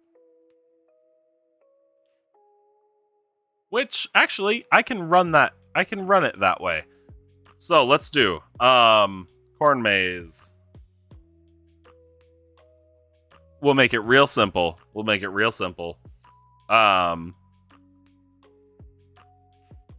On the way to the big top tent, working through the corn maze, because they're not horribly rushed. Working through the corn maze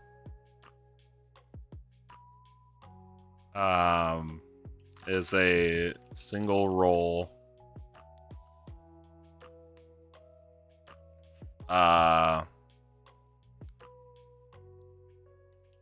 Result of the roll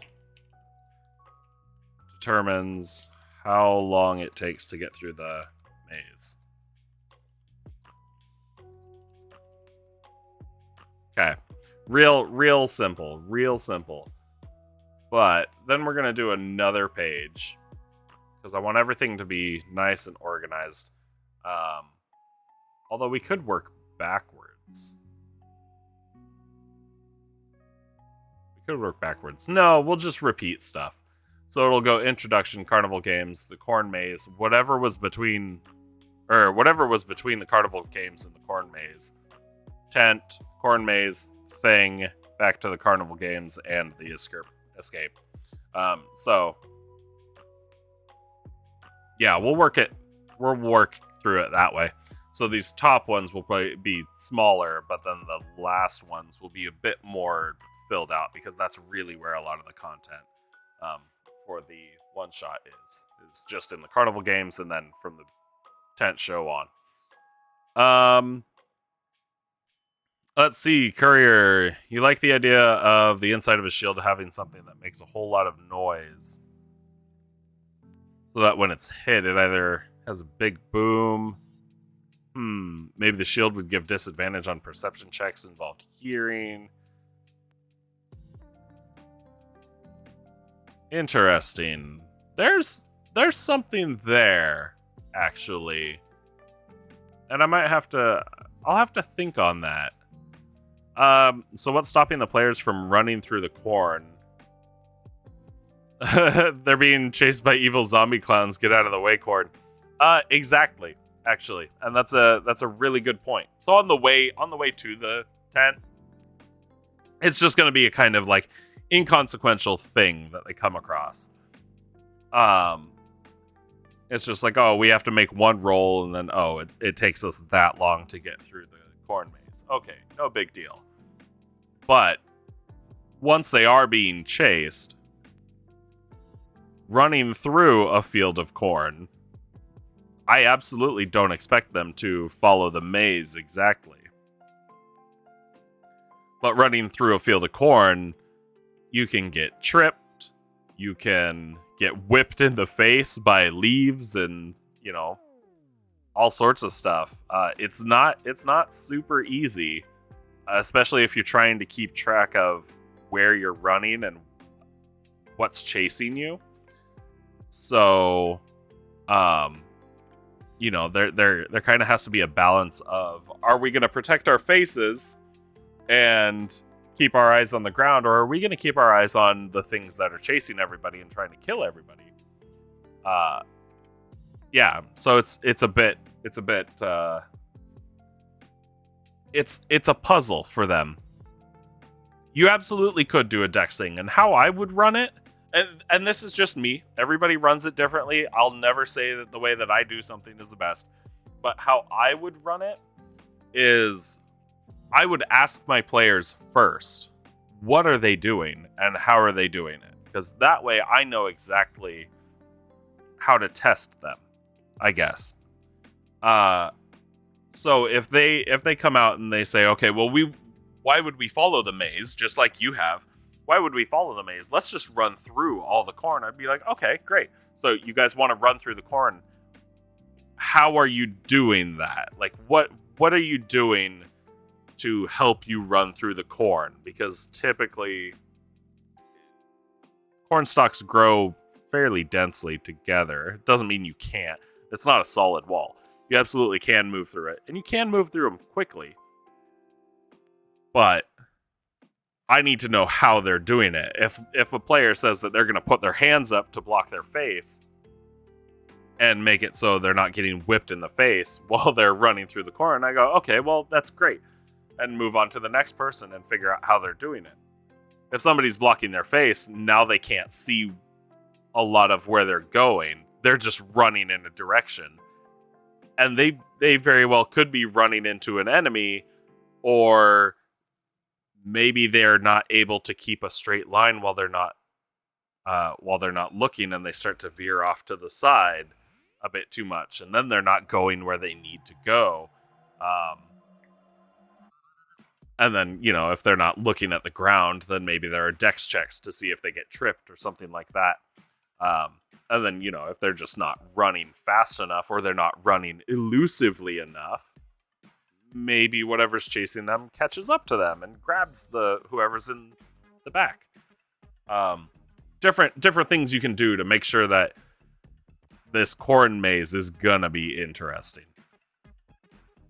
So yes, you could do a dex thing. You can punch the corn if you want to.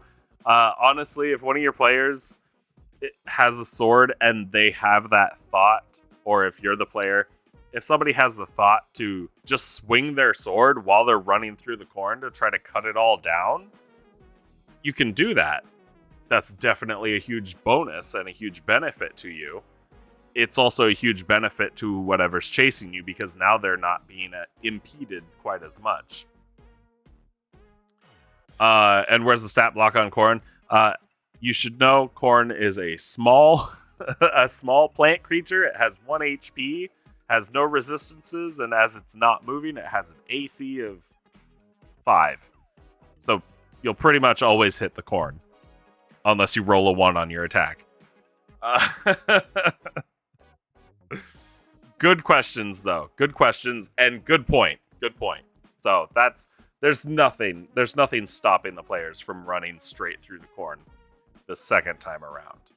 Hopefully, the first time through, they're gonna play nice and go through a corn maze like they actually would. Okay, so we're gonna title this one, we'll just do Corn Maze Revisited. Because it is. Escape from the Circus is actually going to be our outro. So we've got our intro. That'll be our outro. So we'll create another one here. If I can ever remember the thing. I guess I should do it here as well. Okay. And then we'll do Carnival Games Revisited. And maybe, just maybe, there are more things to fight here. Because we have the guy running the bell ringing game. Why wouldn't he be an enemy with a giant hammer? We've got a fire breather. Maybe we've got the ring toss guy, or maybe the balloon pop dart throwing guy as an enemy. All bad things. All bad things.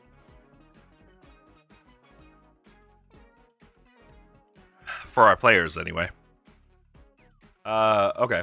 And you know what? I'll make a note of that. I'll make a note of that. We'll do fire breather. We'll do bell ring hammer wielder guy. Of course, I spelled wielder wrong. Let's do the balloon pop dart wielder. Sure, why not? Real basic. We're not giving names to anybody right now. Yeah. Real basic.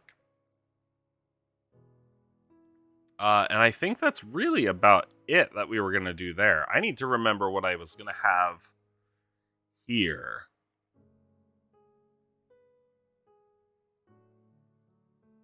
I need to delete this information. I never like having that information there.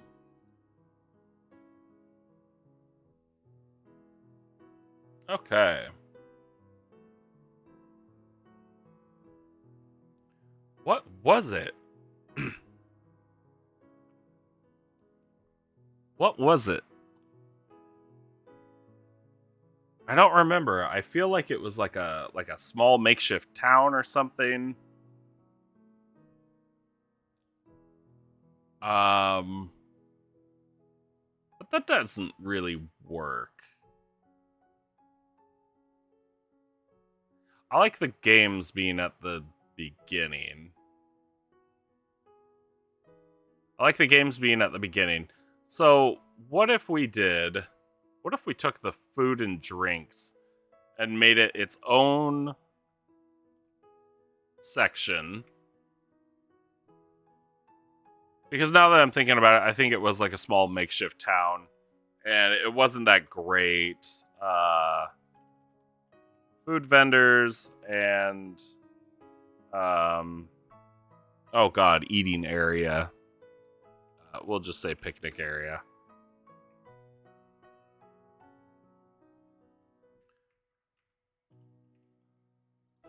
That'll give us a little bit to play with. A nice open-ish area. Maybe it's fenced. Maybe it's walled. We'll just say fenced or walled. But we definitely want it to be separate from the games. And the corn maze.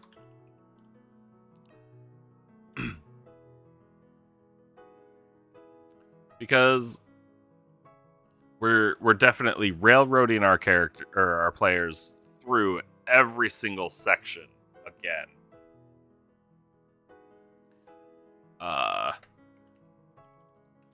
Food vendors revisited. These will be good because we can kind of have like food carts and stuff just kind of scattered all around. There doesn't have to be any good real like order to where everything's placed.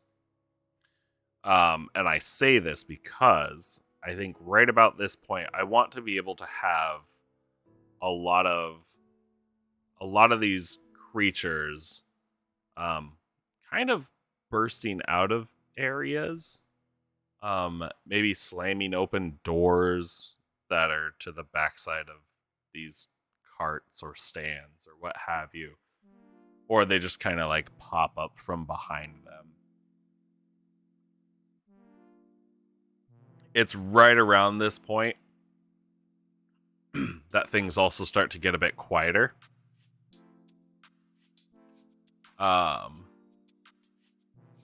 So everything goes bad here. They have to run back through the corn maze, back through the food vendors, back through the games, and then they're out. That's fine. Corn maze, players are chased through the corn maze. So the players are chased.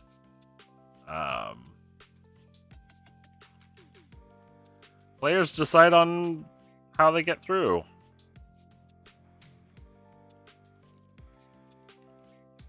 And we can give some examples down here, like running through the corn, following the maze, cutting or burning down the... Well, we'll do cutting down the corn. And then we'll do burning down the corn. And then we're just going to put etc. Because you can never predict your players completely. Never. And that's okay. That's okay, because a large part of D&D is improv. And if you can't improv, then kind of stuck.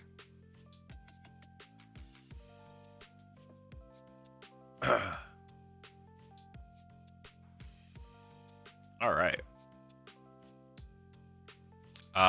Encounters. We do want to list some of the encounters.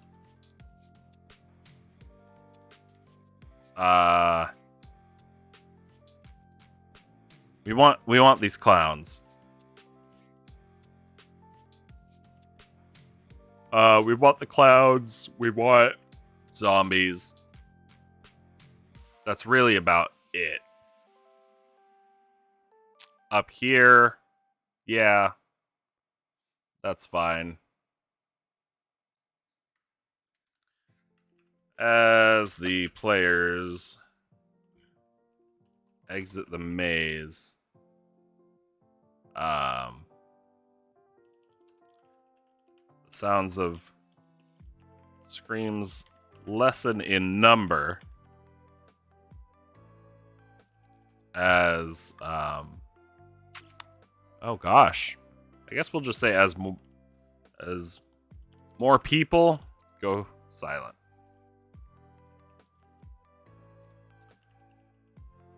Crazed laughter. I almost just said laughter, but we want crazed laughter. Can be heard all around the carnival.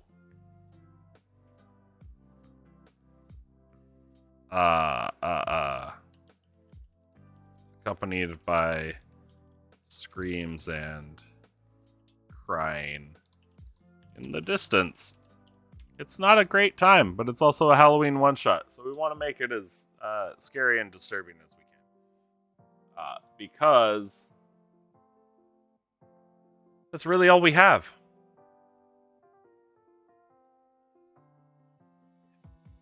That's really all we have. It's really hard to write up a Halloween one-shot that you want to affect your players. You're never going to be able to have your players sit in on a Texas Chainsaw Massacre style game and be scared. You can't jump scare them at the table. So we have to rely on more disturbing ideas. Disturbing mental images and stuff like that. Or even affecting their characters in a way that they don't like. Which more often than not is any way. So we have praised laughter. We want jugglers too. I like having jugglers. Jugglers, folks that know how to throw stuff. They're real dexterous.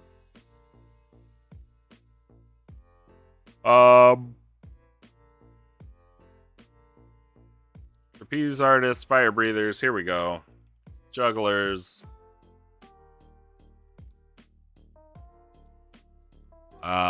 Yeah. Not too bad. Not too bad. What else? We're gonna be bouncing around quite a bit. Because I'm all over the place. My mind can't sit on one single spot for a long time. Where do I want to go with this? I guess we could work on the introduction a little bit, because we really don't have a whole lot.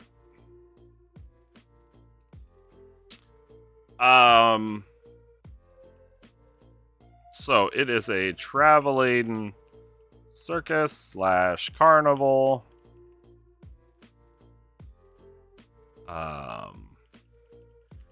The reason your players are going is because they have they've earned some relaxation time, and they're going here because they've heard that the circus puts on an amazing show.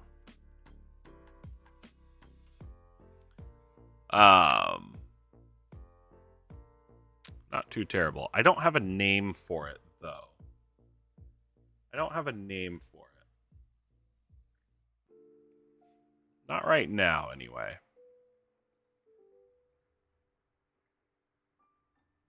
I guess we can figure out how long it's going to take them to get through a corn maze. Corn mazes are easy.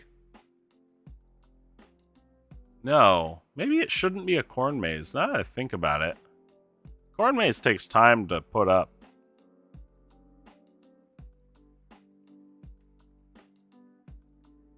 Unless it's something that the nearby town or the town that it's in does every year, and then they invite somebody in. Yeah, okay. Corn maze. Corn maze. Takes time to put up, but it's all planned. There. We have an idea, and actually, the town invites we'll say the town invites performers and traveling entertainers to no. The town invites performers and traveling entertainers each fall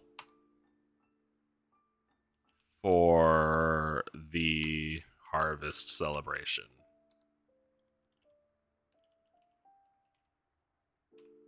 This year, they made the wrong choice.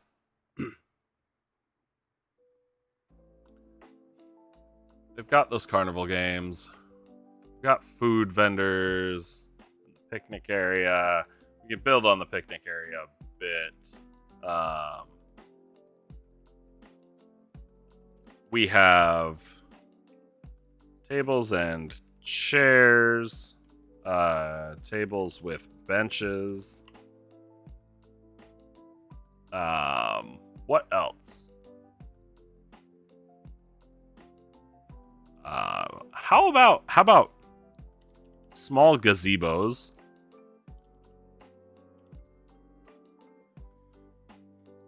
We want to fill the place out a bit. So they've got tables and rounded tables and chairs. Rounded tables and chairs. Long rectangular tables and spelled it wrong. Rectangular tables with benches, small gazebos, and lone benches for seating and relaxing. Let's see. How about entertainers in the picnic area? Why not? How about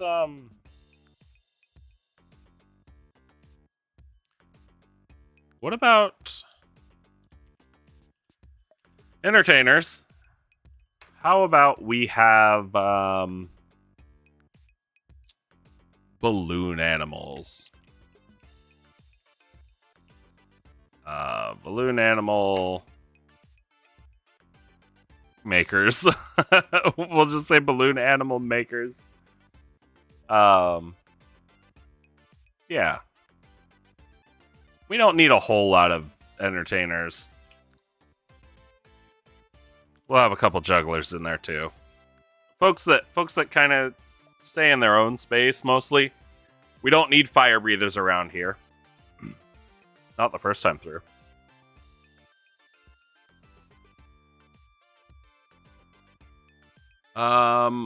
Okay. So I'm going to take this. I'm going to copy it. And I'm going to come in and put it over here. But now we need to make it a little more dangerous.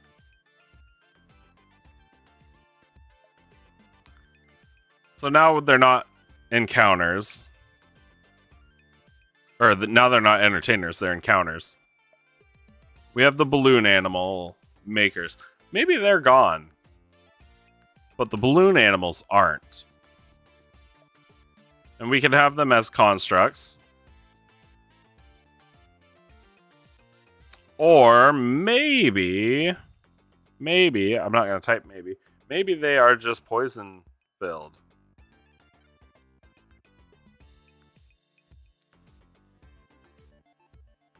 And then we get a bit of a environmental hazard, kind of. Jugglers can remain. Because I know having a bowling pin thrown at you probably really hurts. What else, though? If we keep with the cotton candy thing, maybe some of this stuff got spilt. So let's do... I do like this ooze idea a bit. No, cotton candy, ooze, spill.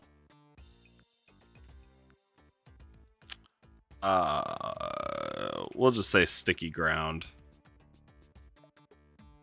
The hot oil from the popcorn has caught fire.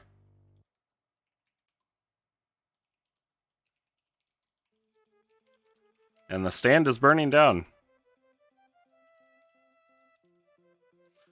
And of course it's fire, so it's threatening the nearby structures. Why not? It's not anything that we need to really worry about having any real game effect. But it's more just narrative flavor. More narrative flavor. Although, technically, if they're moving through this place and they're trying to be sneaky about it, they probably do want to hug some of these structures a little more closely and not just walk out in the open. Who knows?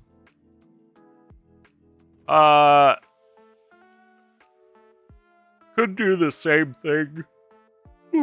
Excuse me. Could do the same thing for the elephant ears, but repeating things is meh.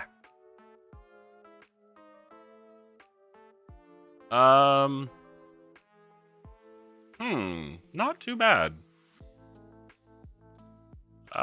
So the picnic area, we're gonna delete this. And we're gonna change this up a bit. We're just gonna say tables and chairs. No, sorry. Tables, chairs, and benches have been tossed about, creating difficult terrain. in the area. Broken and splintered furniture cause a lot of it, oh boy, to be unusable.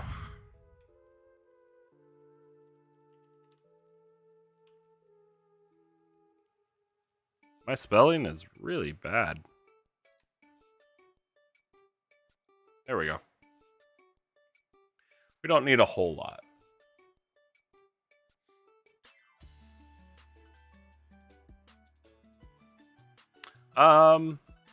We won't touch the drink stuff. We won't have to worry about that. Oh, we could do, actually,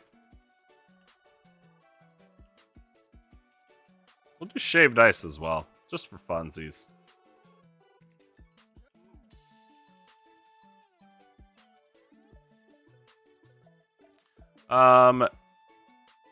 Okay.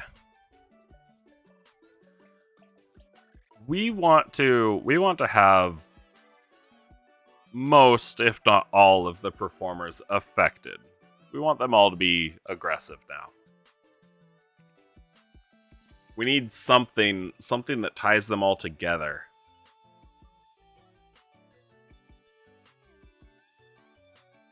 Not a contract. What if it's just like a pin? What if it's a pin?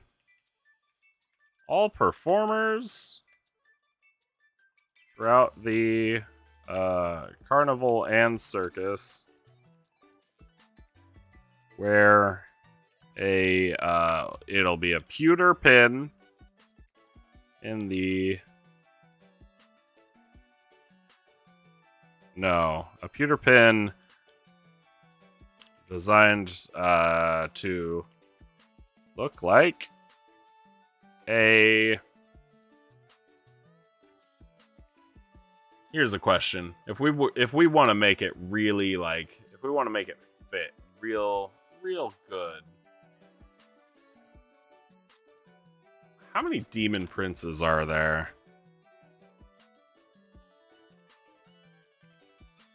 How many demon princes are there? Or demon lords?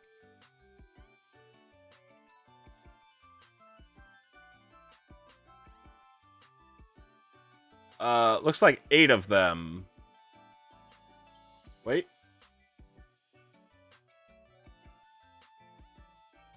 Nope. That's wrong.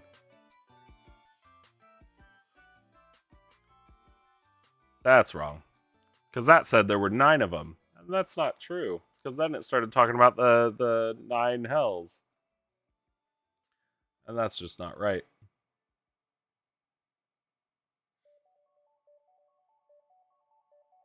So...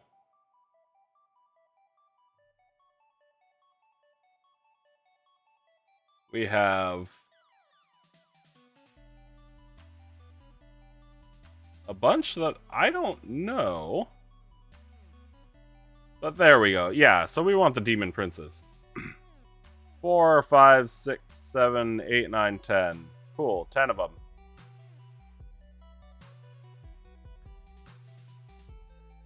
So, we'll have this pin designed to look like a 10-pointed star.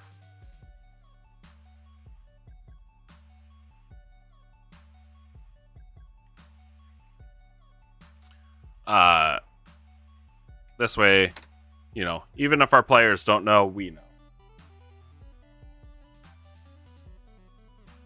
Oh, that's what I want. Stuff that I can look at and go, oh, of course, you know, I've always got a reasoning for it. Our players rarely know our reasoning.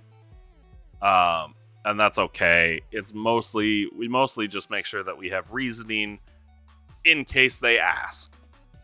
In case they go, oh, is this significant in some way? Or, you know, if they want to do investigation or history check or even an arcana check on it.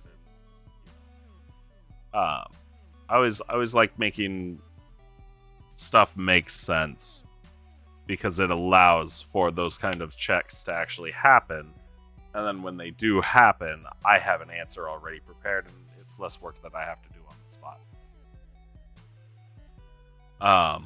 Obviously, we could make it something different. We could make it tied to a single demon prince, but if we make it just kind of in general all 10, I think it fits a little bit better. I think our story here, and we can do it down here.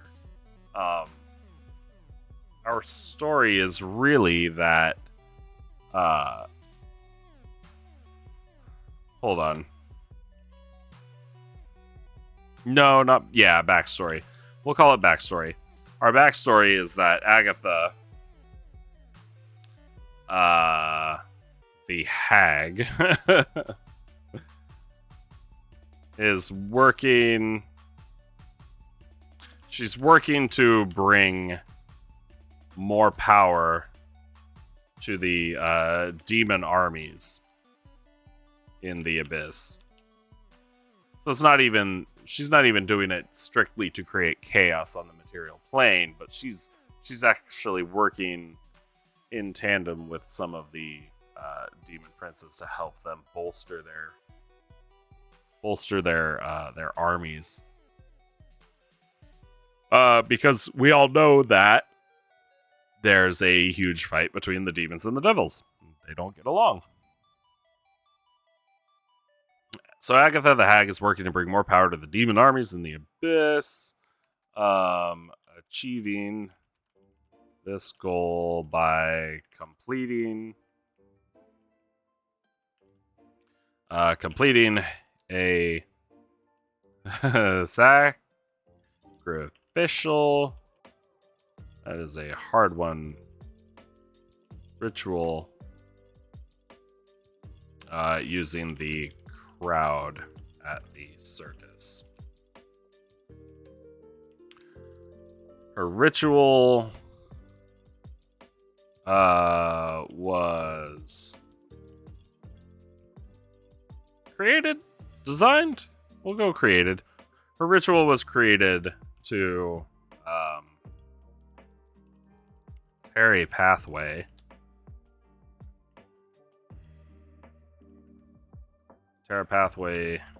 between the material plane and the Abyss to allow for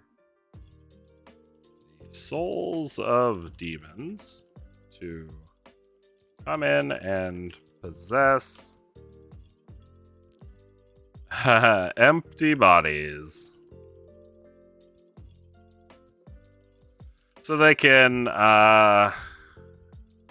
do their dark work in recruiting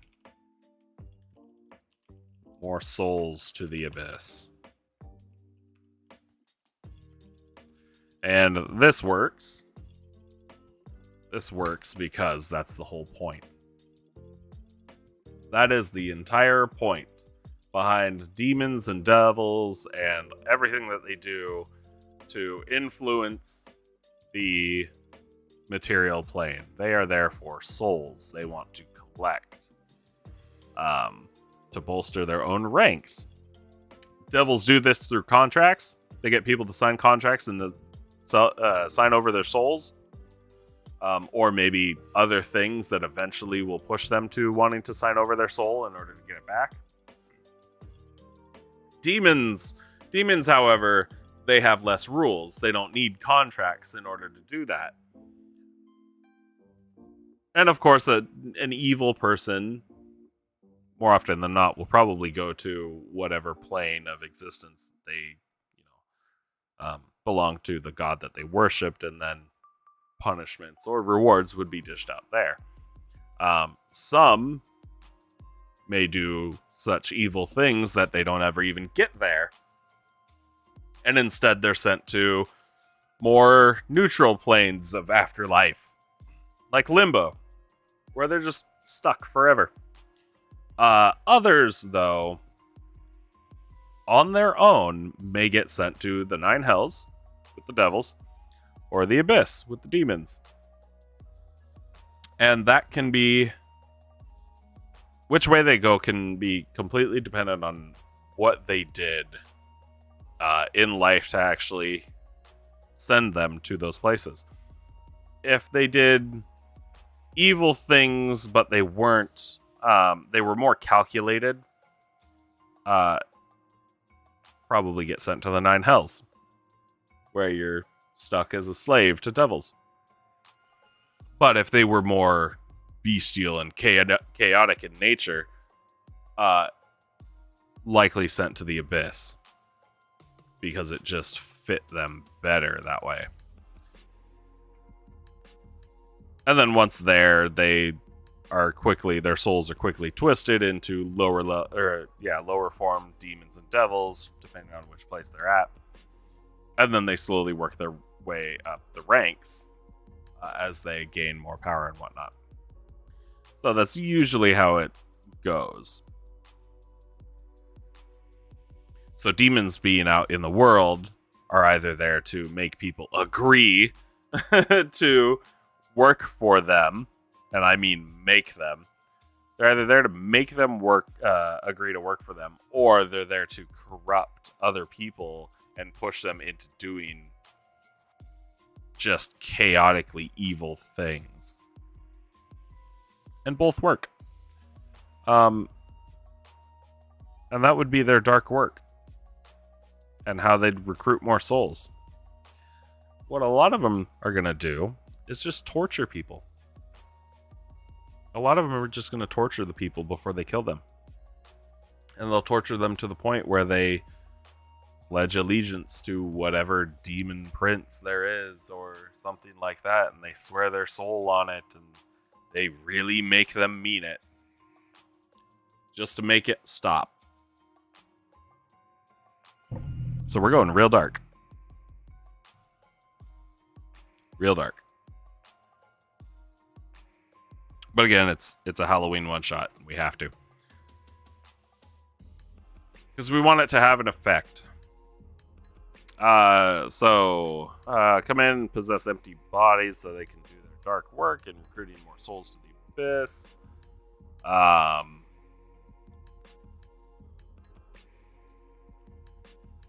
The pin that all the performers wear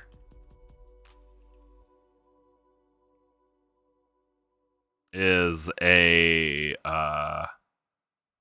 ritualistic a ritualistic focus. There we go. I like that. So it's a ritualistic focus that helps Agatha draw in the souls of those that wear the pins.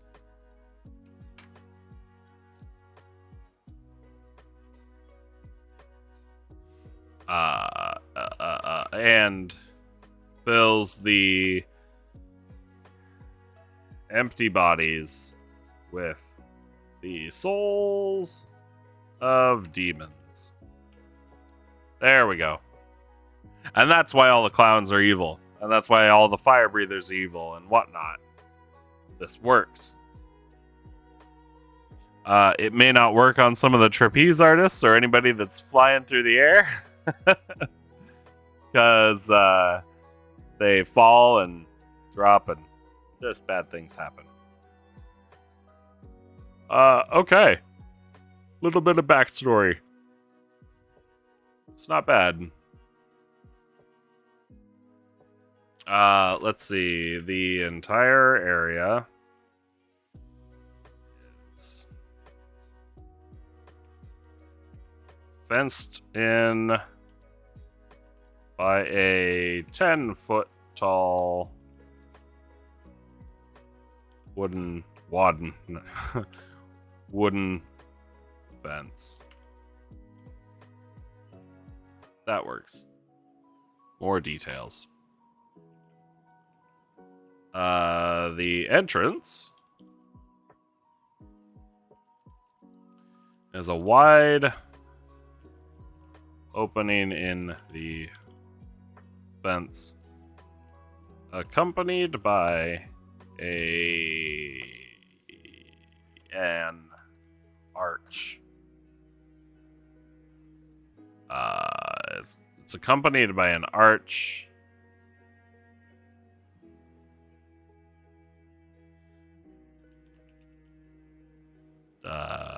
Yeah, displaying the name of the carnival. Sure, why not? Details, anything we can put in.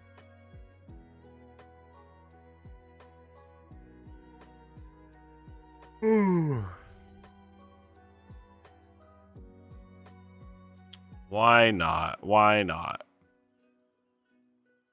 Food and vendors. Let's see. While we're at it, or while we're here, and while I'm thinking on it, let's add prices to stuff. So popcorn will be fairly cheap. Hot dogs or sausages, we can make them a little more expensive. Elephant ears. I love elephant ears. Mushroom burgers. We can make those more expensive. And yeah, we'll make those 2 copper.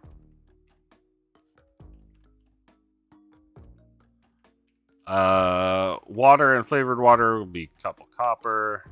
Ale or beer can be what is the price on that? What does the player's handbook say for those things? Some page flipping ASMR. If you're lucky enough to get it. Okay, so this says 4 copper for a mug of ale. That's not bad. We're gonna upcharge on everything, so we'll say 6 copper. And then some shaved ice. Ooh, that's gonna be 5 copper. Why not? Why not? We want to give them some money, but not a whole ton.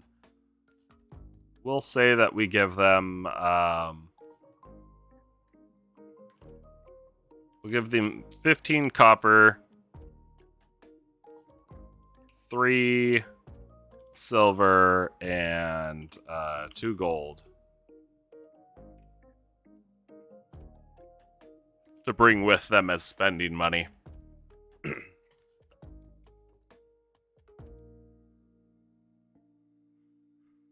Yeah. Yeah. I think so.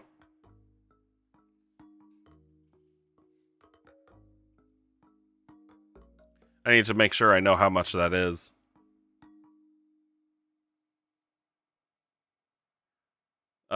So we've got the 15 copper, and then if we converted the gold into silver, 23 silver.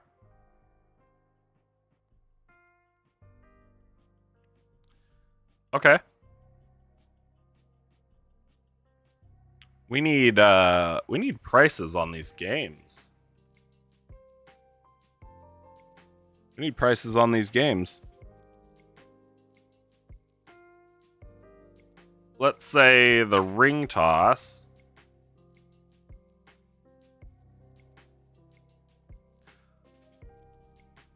Let's say 1 or 2 silver. I think I want all these games to run off of silver. All the food can run off copper. That's fine. I think I want to run silver for all of these.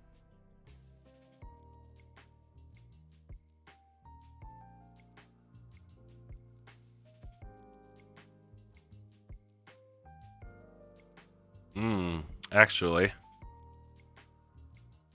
let's give them a little more gold, because it really isn't gonna matter, is it? Yeah, it's not gonna matter. Oh, you know what? Let's put the food before that.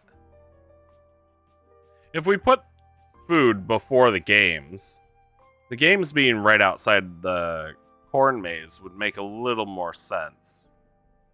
And then with stuff burning at the food vendors, with stuff being on fire, that gives us more environmental stuff that's going to be less interesting narratively, but more interesting for combat. Because if they're just working around, or if the final fight is at the carnival games, that's not that great.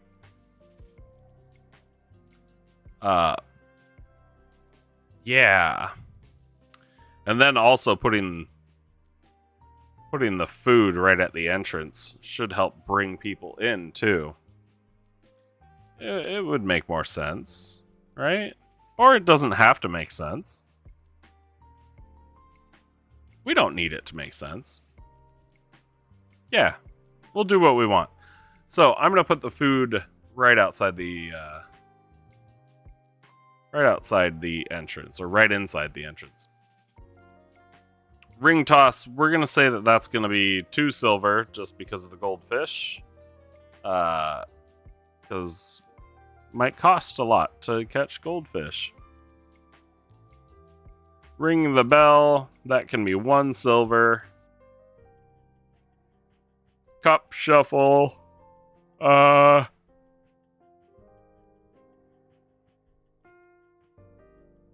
You know what? That should be more gambling. That's more gambling. And maybe it's... You can choose the level of how much you want to gamble. The more you gamble, the harder it is. I don't know. We'll have to work on that one. We'll have to work on that one a bit. Ball toss, that'll be 1 silver. Oh yeah. How about rewards? How about instead of actually like getting any other coins or anything, or they win prizes directly from that, there's a prize counter. That works better. So rewards are tickets.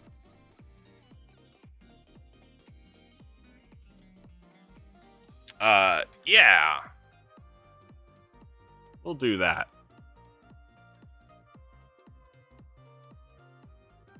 I like that idea.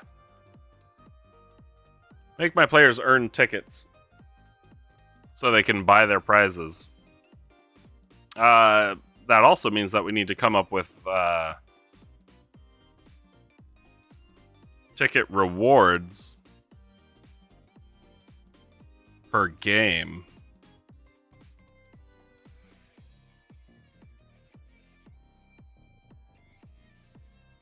Ooh, and the greater healing potion, we can make that just completely inaccessible. Because we don't have to give everything to our players. That also does mean that if they're at that prize at that prize counter on their way back, they could also loot the place for whatever else might be there. And that's not a terrible idea. That's not a terrible idea at all. I like that. Carnival Games Revisited. We're going to go potential loot from the prize counter.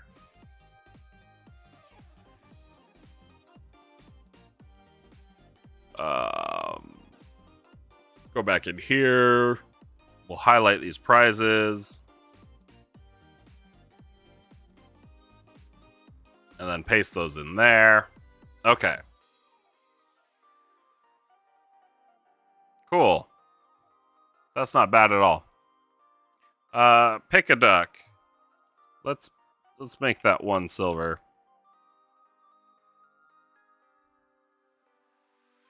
balloon pop. Make that 2 silver. Cool. That's not too terrible. Not too terrible at all. I'm going to make that one 2 silver as well. Cup shuffles, not bad.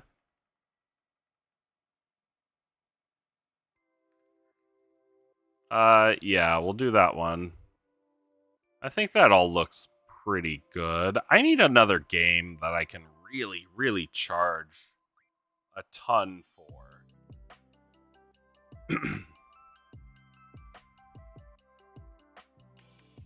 That would be really good.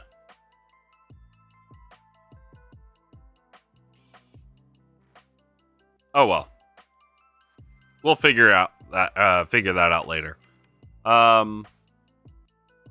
Potential rewards. So the ring toss, I think the ring toss is going to be a different one because the reward is really, it's the goldfish. You don't get tickets from games that give you a reward there. Ring the bell, though.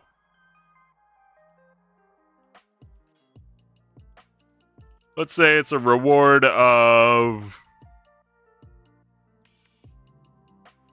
50 tickets.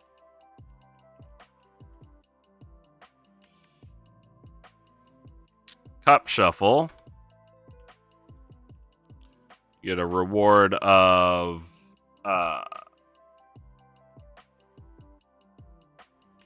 2, 5, and 10 tickets. Not too terrible.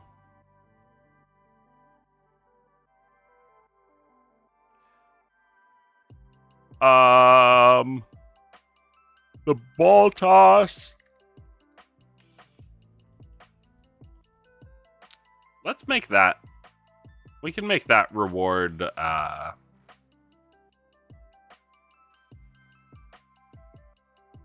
We'll make that reward 20 tickets. And this is all going to be very. These ones that reward a bunch of tickets are going to be way more difficult to hit. Cup shuffle. Actually, let's make that cup shuffle reward 25 at the most. And then we can go. No, hold on. 10. 25, 40. Why not? Yeah, that's not bad. All right, that'll be good. Because we really want to entice them into spending a ton of their money and potentially wasting a lot of time.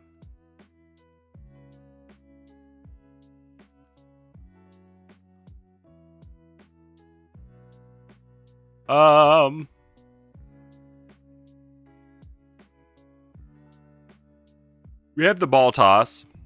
Got the cup shuffle, ring toss, ring the bell. The pick a duck. This one is not going to be easy. And it very well may be percentage based. So it'll be a silver to play. And we'll say they get 250 tickets if they find the duck.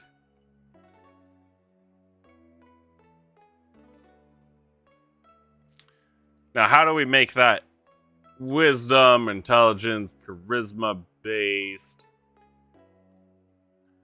Maybe we have it like a 1 in 50 chance because all these ducks look the same. But depending on how high they roll on their check, if they make a check, depending on how high they roll on their check, it increases their chances of picking the right one. But right now, if they just went straight, what if it was a 1 in 50 chance? Like, there are 50 ducks that get shuffled around every single time somebody plays. So there are 50 ducks. They have a 1 in 50 chance of picking up the right one. So we have them roll a D100, and on a 99 or 100, they win. Everything else, they lose. But maybe they roll a bit better. So instead of a 2% chance, they get a 5% chance. So they can roll a D20. Or if they don't roll that well, they roll 2 D20s. And they have to get a...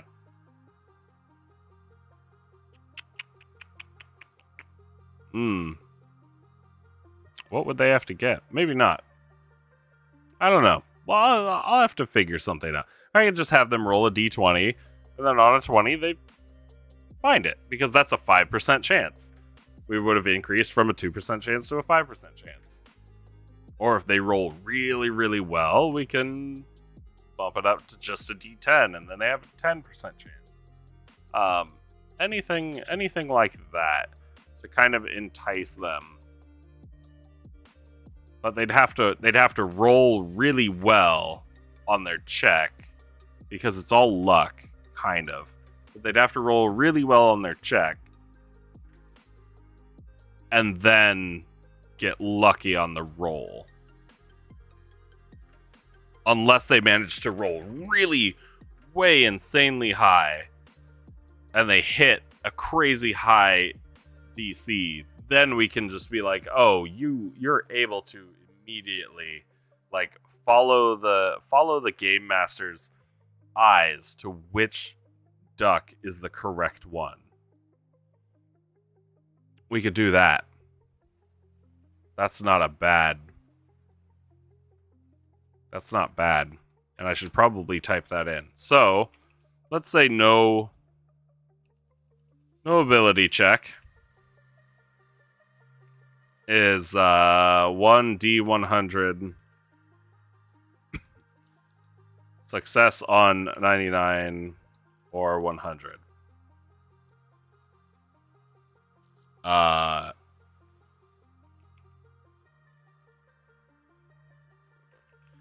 Ability check, or let's hold on. Ability check, none. 1D100 success on 99 or 100. Whoops. And then we'll say 2% chance, or 1 in 50.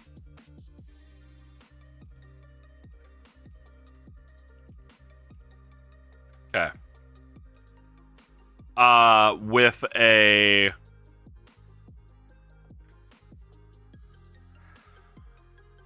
Oh, how high of a DC do we want to do it? DC 25 is really high. DC 25 is really high.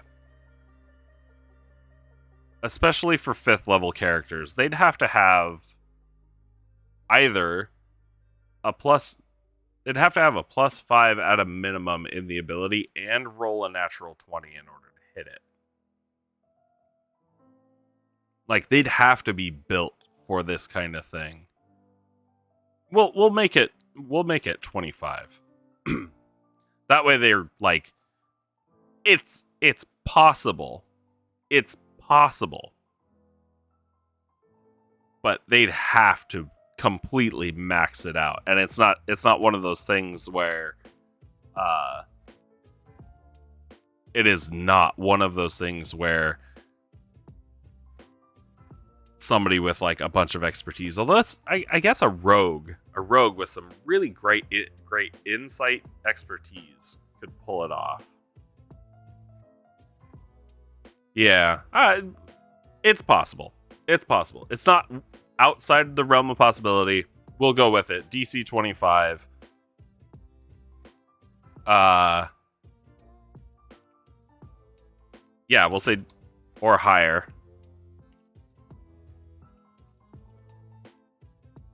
They know exactly.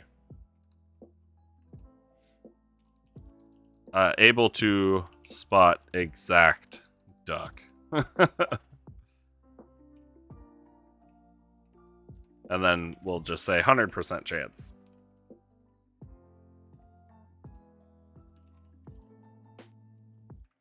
Okay. Pick a duck.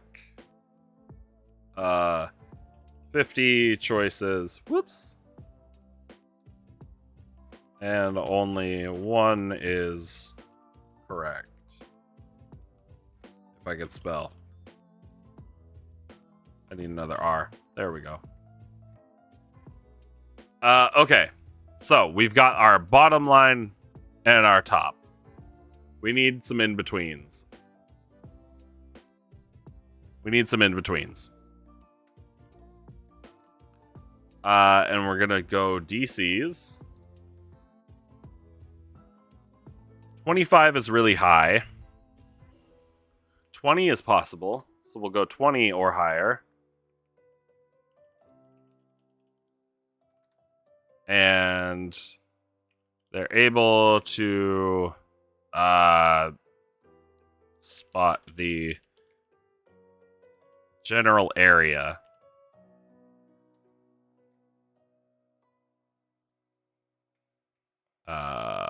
Um 1d10. Success on 10. 10% chance. I think that's fair. DC, and then we'll just do DC 15. Why not? Able to rule out outliers. Yeah, they're able to rule out outliers. It's 1d20. Success on 20.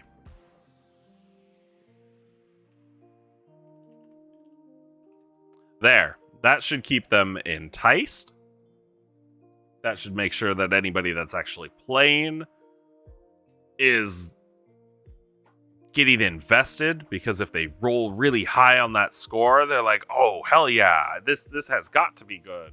And then you make them roll smaller die, but they've still got a fairly large chance to lose.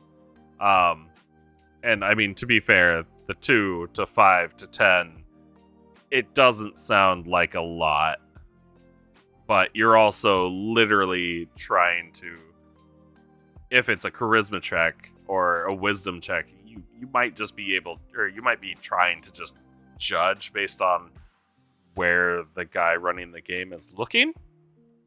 And that's going to be incredibly difficult. So I think this is fair.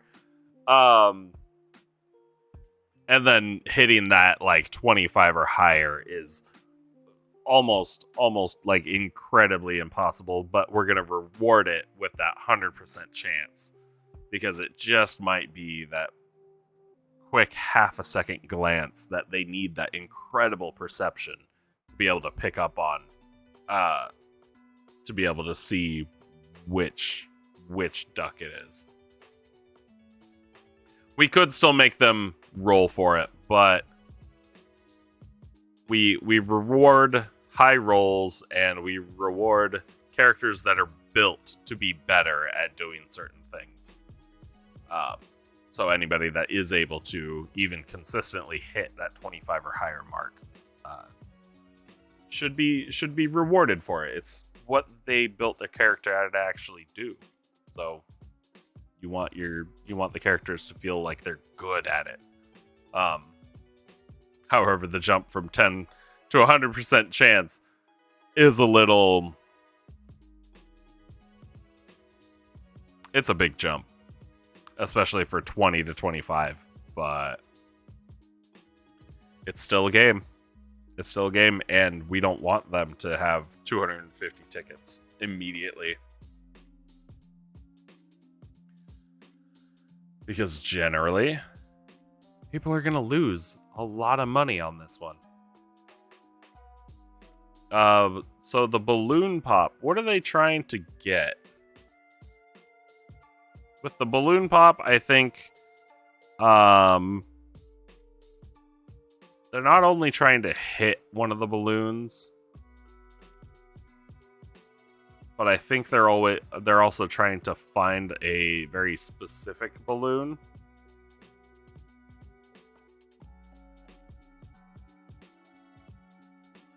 Right? Or maybe they're just trying to hit a certain number of balloons.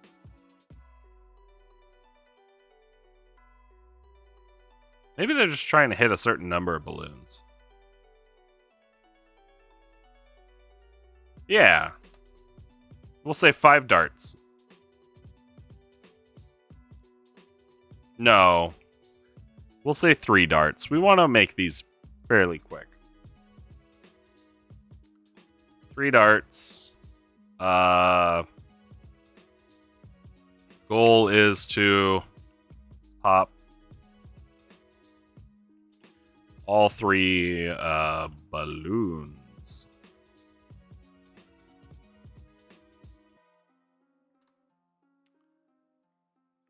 Okay, so it's 2 silver to play.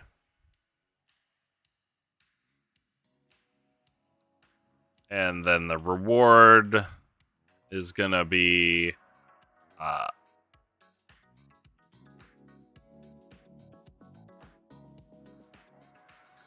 let's say 1.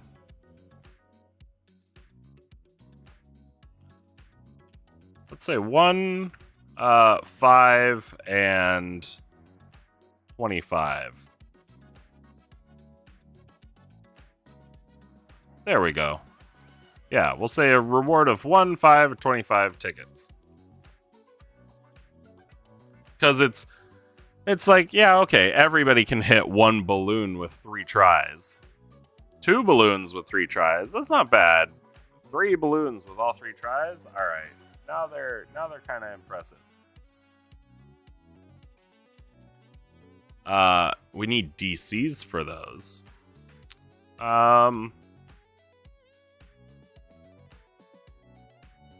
So if it's doing that, we don't actually need it's not going to be charisma or wisdom related. I have no idea how those could be, but we're not going to rule it out. Generally, unless a player says, "Hey, I want to do this with this skill," we're going to go with whatever would generally make sense. So a dart throwing game where you're trying to hit a very specific point, that's definitely going to be a dexterity based. If a player decides to go, "Hey, can I use my intimidation in a way to, oh god, make the make the guy running the game hold the balloon still for me so I can hit it better," maybe I'd let them try that. But if it went badly, they'd probably get kicked out or wouldn't be able to play that game anymore. And I think that's fair. But yeah, if they can come up with something that makes sense, sure, I'll let them try it. But generally, it's going to be dexterity based. And then we're going to say that these darts are weighted oddly. These darts are weighted oddly, so nobody ever has proficiency with them.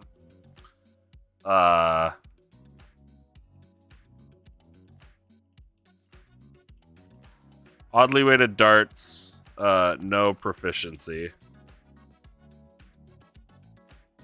with throws. And we can kind of generally say that for all of them. All anything that requires throwing or using a tool that they're providing, because generally in a carnival they're not going to give you something that's well weighted and it feels good in your hand. They want you to be uncomfortable with it. So darts that are weighted differently are definitely going to help them prevent people from winning this game. Same with a hammer. That hammer is probably, what if it's weighted to the side of the hammerhead rather than one of the ends? That would definitely make it more difficult to keep that hammer coming down straight, and would definitely mess with the swings. Of course, these things should be subtle enough to where it's not obvious to anybody other than, those that are actually able to tell those slight differences. But enough to where it can really kind of screw up what you're doing. So we said level 5. If they have no proficiency with these darts, we want them to be able to win. We do. We want them to be able to win. And that greater healing potion, I think, is going to be like 10,000 tickets. There's no way they're ever going to get it. And that's fine. It's like going to a nickel arcade and seeing a PlayStation 5 up on the shelf. You just know nobody's ever going to get that in one single day. Unless they spend all day and they have optimized their routine through the arcade. Nobody's getting that in a single day. But it's still there. And that's kind of what we want to do. We want to put stuff up that nobody will ever get, to entice people to spend more money trying. That's all we need. So, no proficiency with the throws, but let's say it is a DC. We're going to make them roll for every single throw. We want them to be good at it if they're good, which means probably at level 5 they might have a +4 in their dexterity. So to hit 20, if we did 20, they'd have to roll a 16 or higher. That's what? A 25% chance? Yeah, 16, 17, 18, 19, 20. So 5 out of 20. Yeah, that's a 25% chance of them succeeding on all, of them succeeding. To hit that on all 3,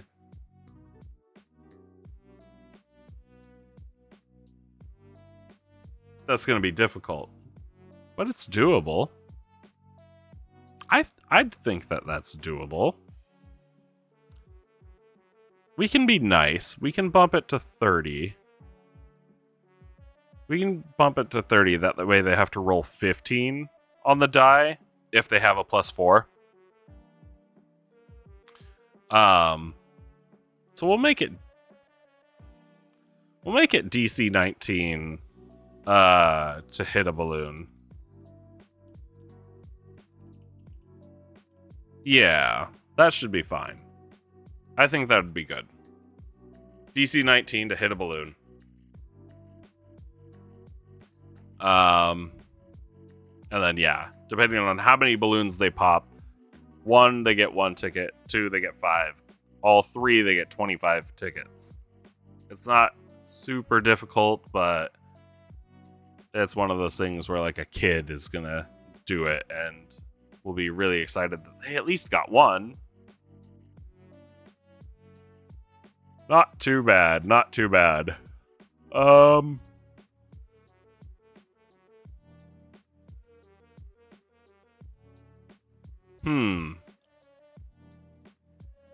We can do the ring of the bell now. We can kind of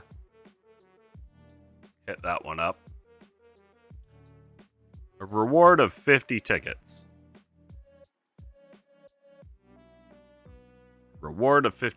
You know what? What if we did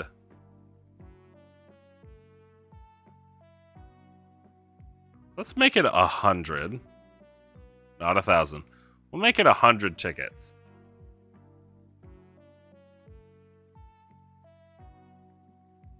But we're going to make the DC way higher. The balloon pop requires consistency, and you know, some of my numbers might need tweaking later on, just to make sure that it's more balanced. But yeah, I might tweak the numbers a little bit later on. But right now, I think just getting a base idea is going to be good. So, ring the bell. A reward of 100 tickets.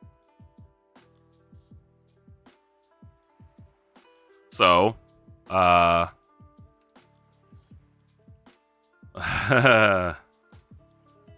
oddly weighted hammer.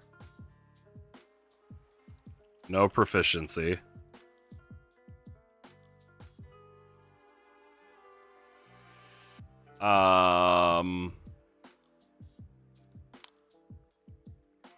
Or do we let there be proficiency?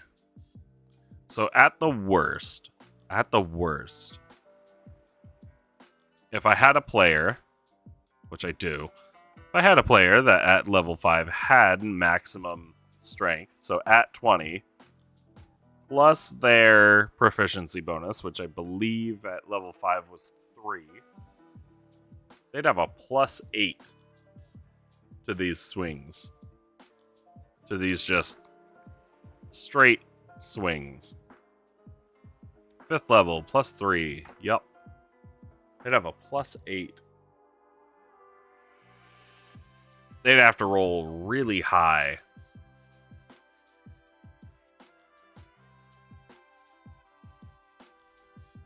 So I can make it a DC 25. But I guess they'd only have a 15,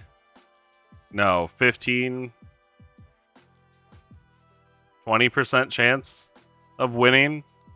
That still feels high. We'll say no proficiency. But if we make it a DC 25,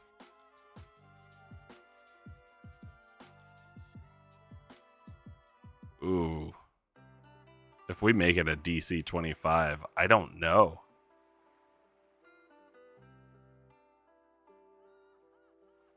Ooh, I don't know. And actually, now that I'm looking at it, I'm looking at the duck one.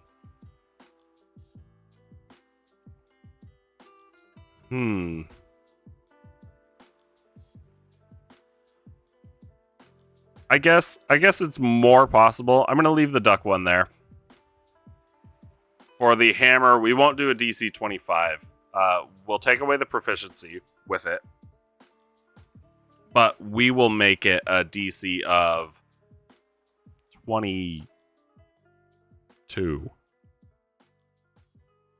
We'll say 22. DC 22. To ring the bell. There. That way, if they've got a plus 3 to their strength, and that's it, they're still ringing it on a 19. If they've got a plus 2, they have to hit that 20. Plus 5, 17, 18, 19, 20. That should work.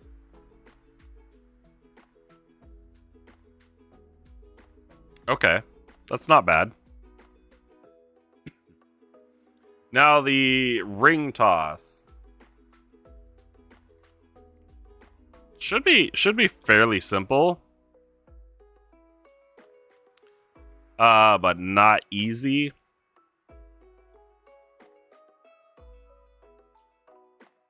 Let's see. The shimmering goldfish, I think, is going to be in a smaller bowl. So it's going to be a little more difficult to do. And a lot of these, if I remember correctly, the trick behind those is the bowls are bigger and smaller. For the games where you're actually winning like coins or tickets or something, the bowls are bigger and smaller depending on the values that they're worth. But the rings are all the same size. The tricky part is the most valuable bowls, the most valuable goldfish bowls. Their rim is just big enough for those rings. That way it's still technically fair, but it's nearly impossible to hit those. But with the ones where the goldfish is your prize, I think they're all about the same size. But if you want to shoot for one in particular, let's make it a DC. We'll make it a DC 18. No, we'll make it a DC 15 for 14 for any fish. DC for a specific one, 19 for the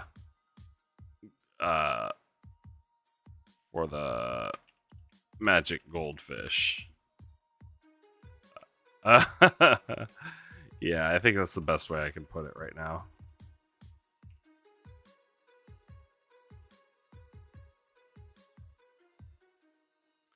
Let's drop that down a bit too, because I want to be able to look at those separately and know exactly what is needed for what. If it's all on the same line, it becomes a little more difficult to read, and that's not what we want.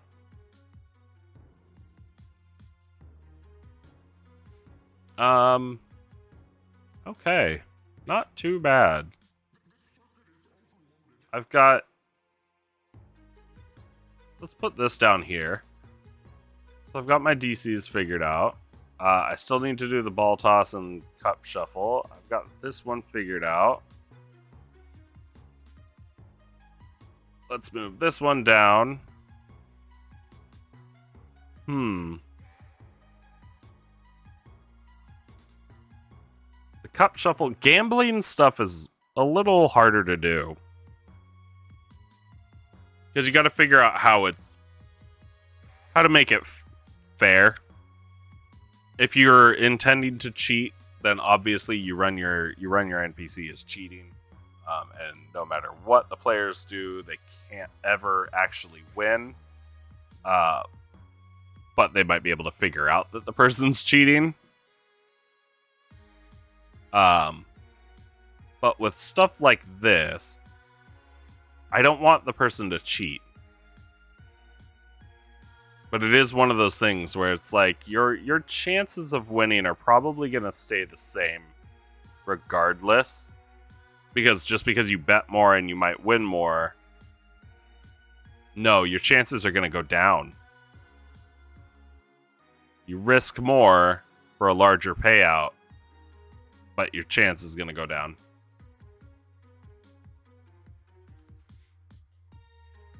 Oh, and let's make sure that the math adds up. If we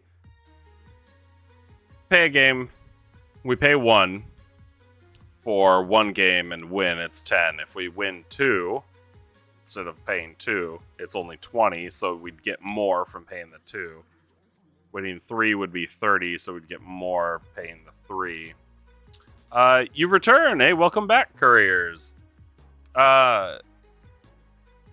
I've been making some progress, kind of working on the games and all the DCs and whatnot.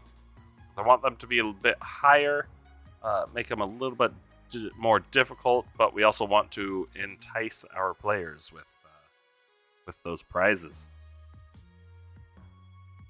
And right now, kind of going over the gambling one, the cup shuffle, and making sure that it all kind of adds up. This one, though, jump from 2 to 3. I think we have to look at it 3 games of this versus 2 of this, which would be 75 to 80. So that one's just not enough. That one's just not enough. It's double plus 50. Which would be... What if we make this one 80. No, 80 tickets, not 800. You've been thinking of how to flavor Samurai Fighters.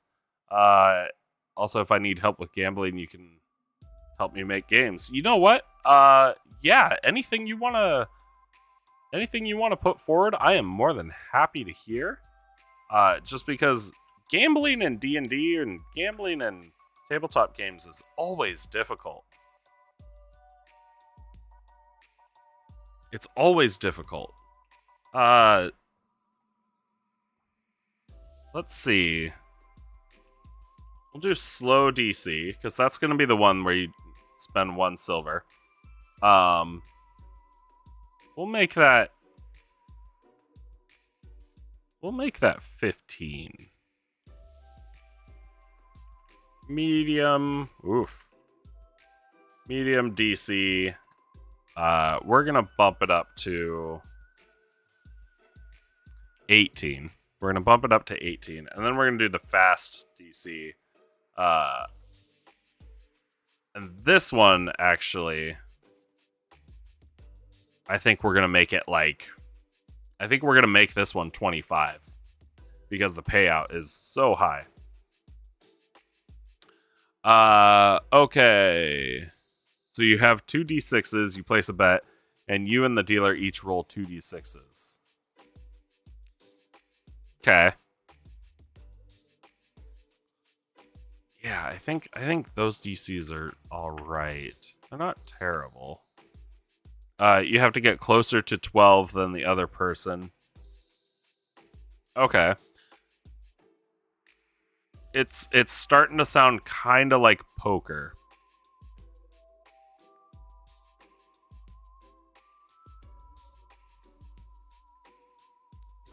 What is that? A jump of 3 and then a jump of 7? Yeah. That's way better. If you get higher than the dealer, you win. If you get lower, you lose. Okay. So it's a bit of blackjack.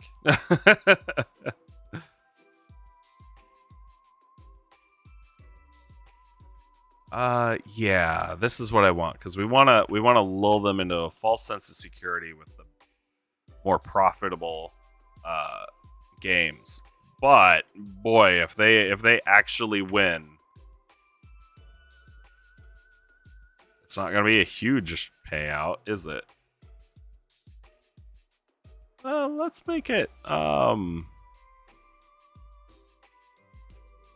let's make it 30. And then we'll do 100. Why not? Yeah, just whoever is closest to 12 without hitting it. Yeah, I've considered that. But it's a... Gambling games are hard.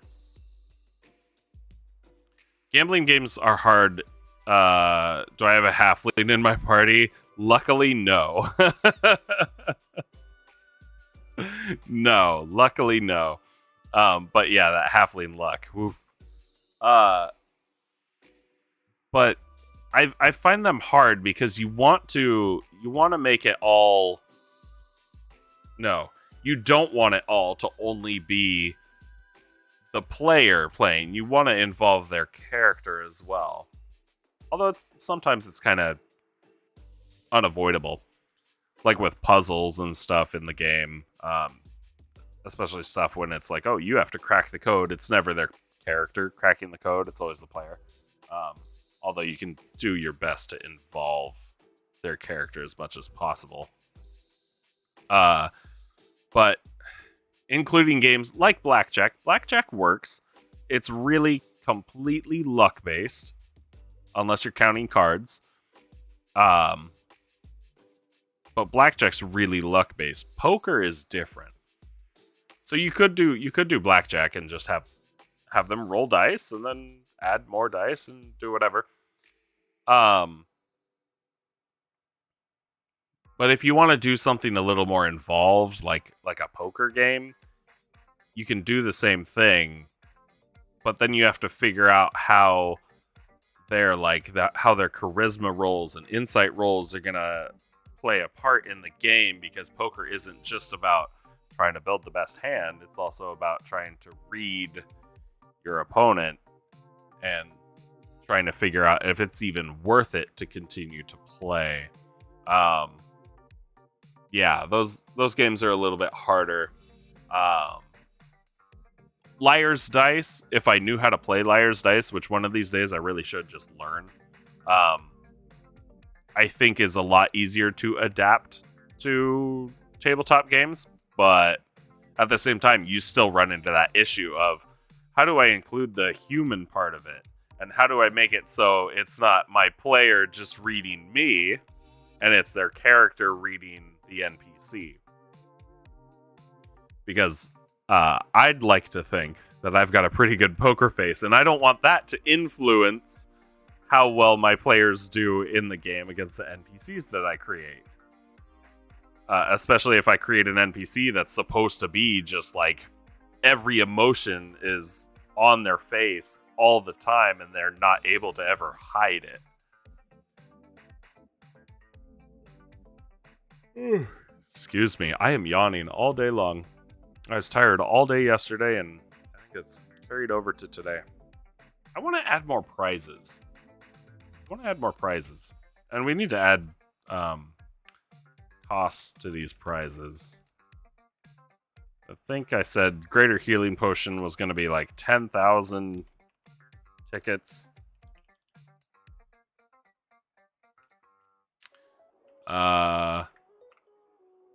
Yeah. Candy can be like 1 ticket. Stuffed animals can be like 50. Can you have a bard whose main form of like expression is board games? That's a good question. I'm not sure. Like they just play board games?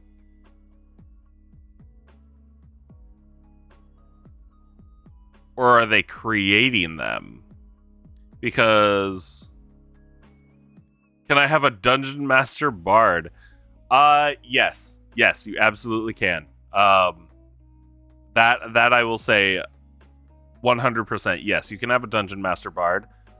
Really anybody that's doing any writing is a bard. Shakespeare was a bard.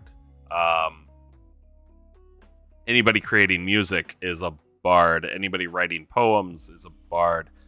Anybody actors are bards. It's anybody that's using their personality and their innate talents to create something. I would consider a bard. People that just use their words are bards. That's why a lawyer bard works. Lots of different ways to flavor stuff. And I think we mentioned that before. And my favorite example is just that gnome barbarian that I made. He's not a barbarian in the typical sense. So far away from Conan, you wouldn't believe it. He's just a little guy with anger issues. Because that's what makes a barbarian. It's just the rage, the anger. You want a party of bards and a couple artificers, and just want it to be a band? That'd be a good one, actually. That'd be a really good one. Get the artificers to magic up the bards' instruments, or even their own instruments. Because again, bards don't have to be the only ones with instruments. But have them magic them up so they like shoot sparks and stuff. No, that would be really good. That's a good idea. My Arcanal romance? Gross. Gross. I love it. Brain, what's up? How's it going? Welcome to the chat. I think I'm kind of winding down here a little bit. Um, as I'm gonna end this in about 25 minutes, but I'm a little drained. Oh no, don't worry about it. No darn it here. I'm still sticking around for a little bit. Um, we're just kind of idea sharing and building. I've been building today a one shot that I ran a couple years ago, and I lost all my notes on it. So kind of starting from scratch and running off of what I remember from it, and fleshing it out. To be completely honest, because when I ran it, it was unfinished. And although I had fun with it and my players had fun with it, I still feel like there could have been more to it. And I think it ended up being like a 3-hour one shot. Courier, but seriously, Samurai Fighter doesn't have a lot of leeway. Neither does Cavalier. No, they really don't. Brain, you got a few ideas. You finally joined your first 2 D&D campaigns and created 2 pretty cool characters. Hey man, I'd love to hear them. I'm all about that.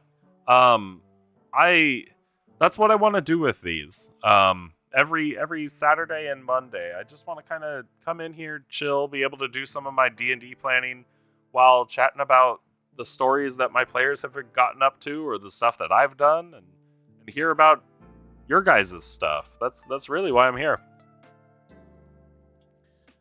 Can you get a Cavalier fighter with a dragon mount? Buddy, you gotta talk to your DM about that. Depending on the level, if I were your DM, depending on the level, I probably wouldn't. If you were just starting out at like level 3, I wouldn't give you a dragon mount. But if it were a campaign or even a one shot that I was running from like level 15 or higher, I might give you a dragon mount, or at least a wyvern. Your first one, Brain, your first one is a 6-armed Arachnid War Cleric who multi-classed with Dual Wielder Fighter. That's a lot of arms. That's a lot of attacking. And then your second one is a Naga Armorer Artificer. Interesting.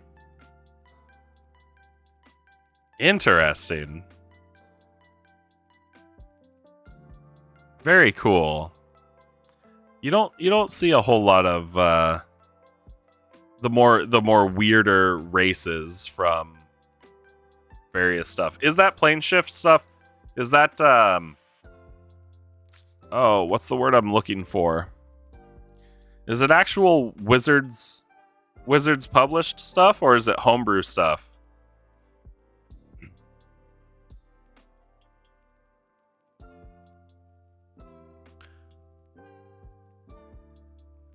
Brain, aside from Kalashtar, you don't like any of the official races. Oh, well, I mean, that's fair.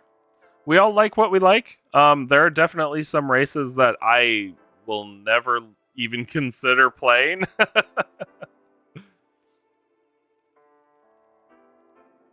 Courier, what if you just make an astral self monk that's just a planeswalker? Do it to it. There's, as long as your DM says it's okay, you do that. And actually, I think that would fit really well.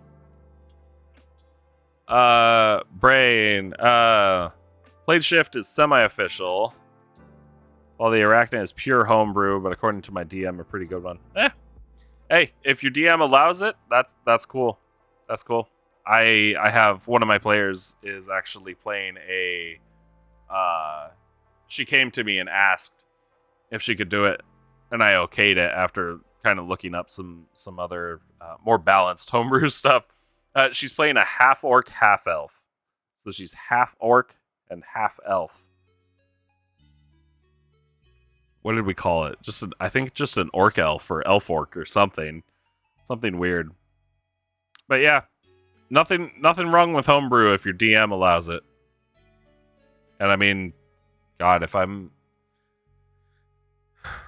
going to say anything on homebrew, it's going to be that most of my stuff is homebrew. Half orc, half elf. Yes, there is definitely a story behind that.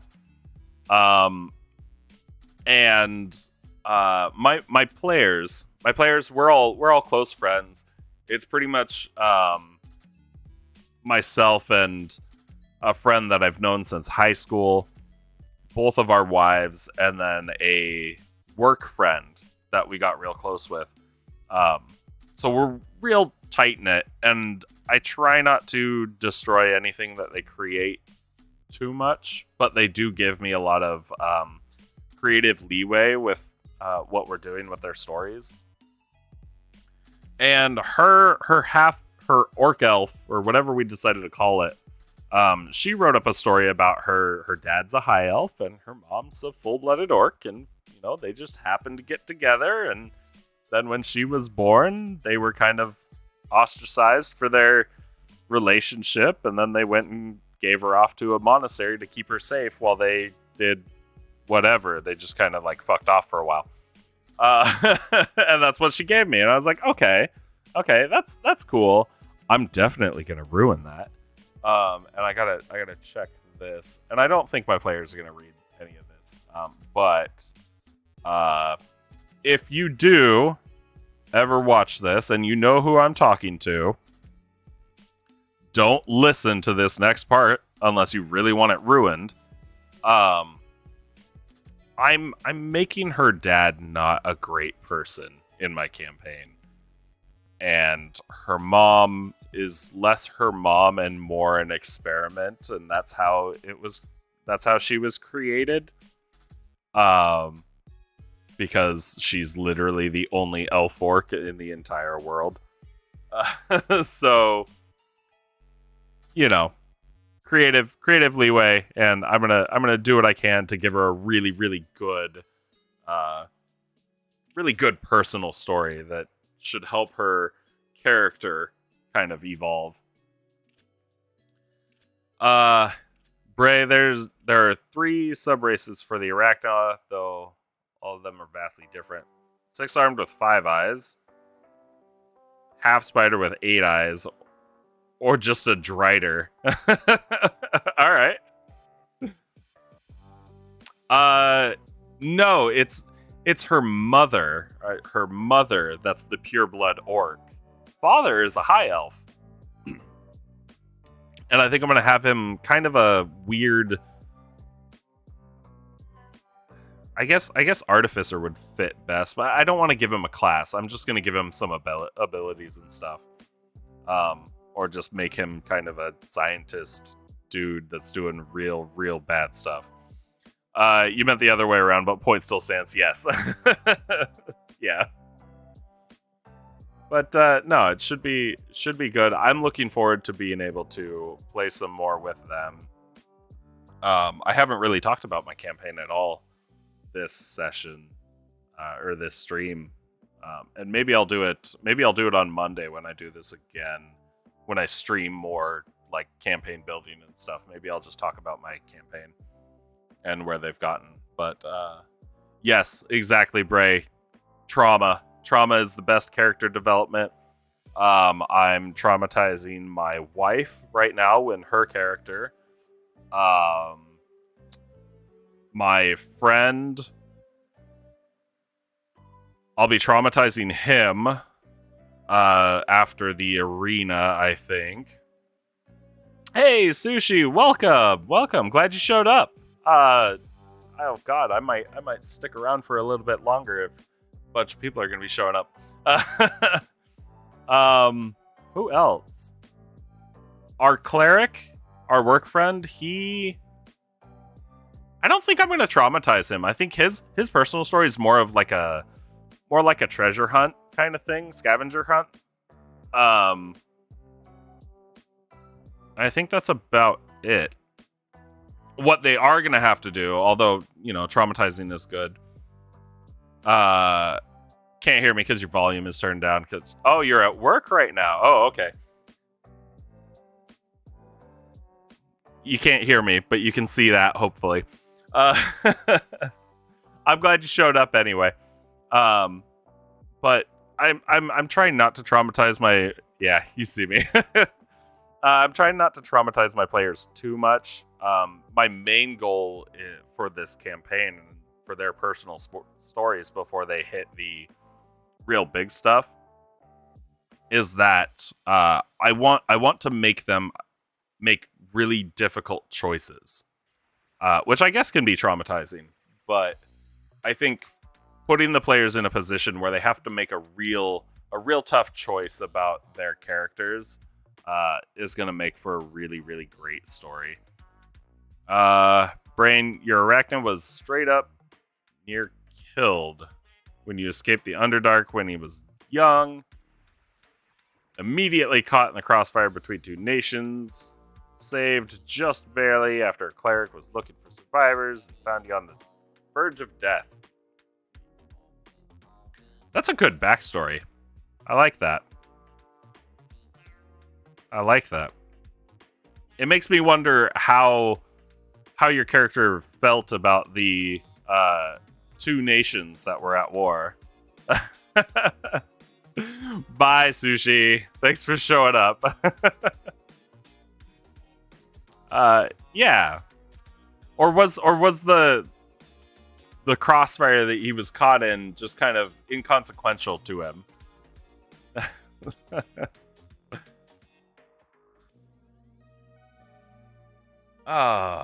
Yeah. Lots of questions about that. And I'd like to say that I'm really good at being able to help build out backstory and stuff like that. For whatever reason, I can ask questions about other people's campaigns and characters, but I can never do the same about my own, because I sit there and I go, well, what kind of question am I going to ask about what I've already created? I know as much as I already know. He was too young to actually feel something about that. Okay. And it was a big battle between the two. He was just caught in the magic bombardment. Yeah. Okay. So it was just kind of like, oh, this sucked, but you know, it was, although fairly major, it was a minor event in his life compared to the escaping the Underdark, I'm guessing.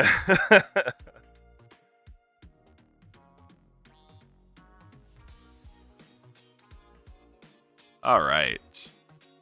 Oh gosh, I feel good about this. I've done a lot of stuff for this one shot today. We got some introduction written down. We got food figured out. Worked on our carnival games. Tiny bit about the corn maze. Got some basics on the show. Yeah, not too terrible. Currently he's a war cleric, so it's not affected him too much. Fair. If I have a corn maze, I gotta have some goblins in waiting to steal the party's gold. This actually, I do have things in the corn maze. Not goblins. The story of this one shot that I ran. So I ran it 2 years ago. It was a Halloween one shot. So I like to make Halloween one shots because it lets me be a little more sadistic with my planning and everything that I throw at my party. But it also lets me do stuff that I don't include in my normal game, just because a lot of it can be really dark.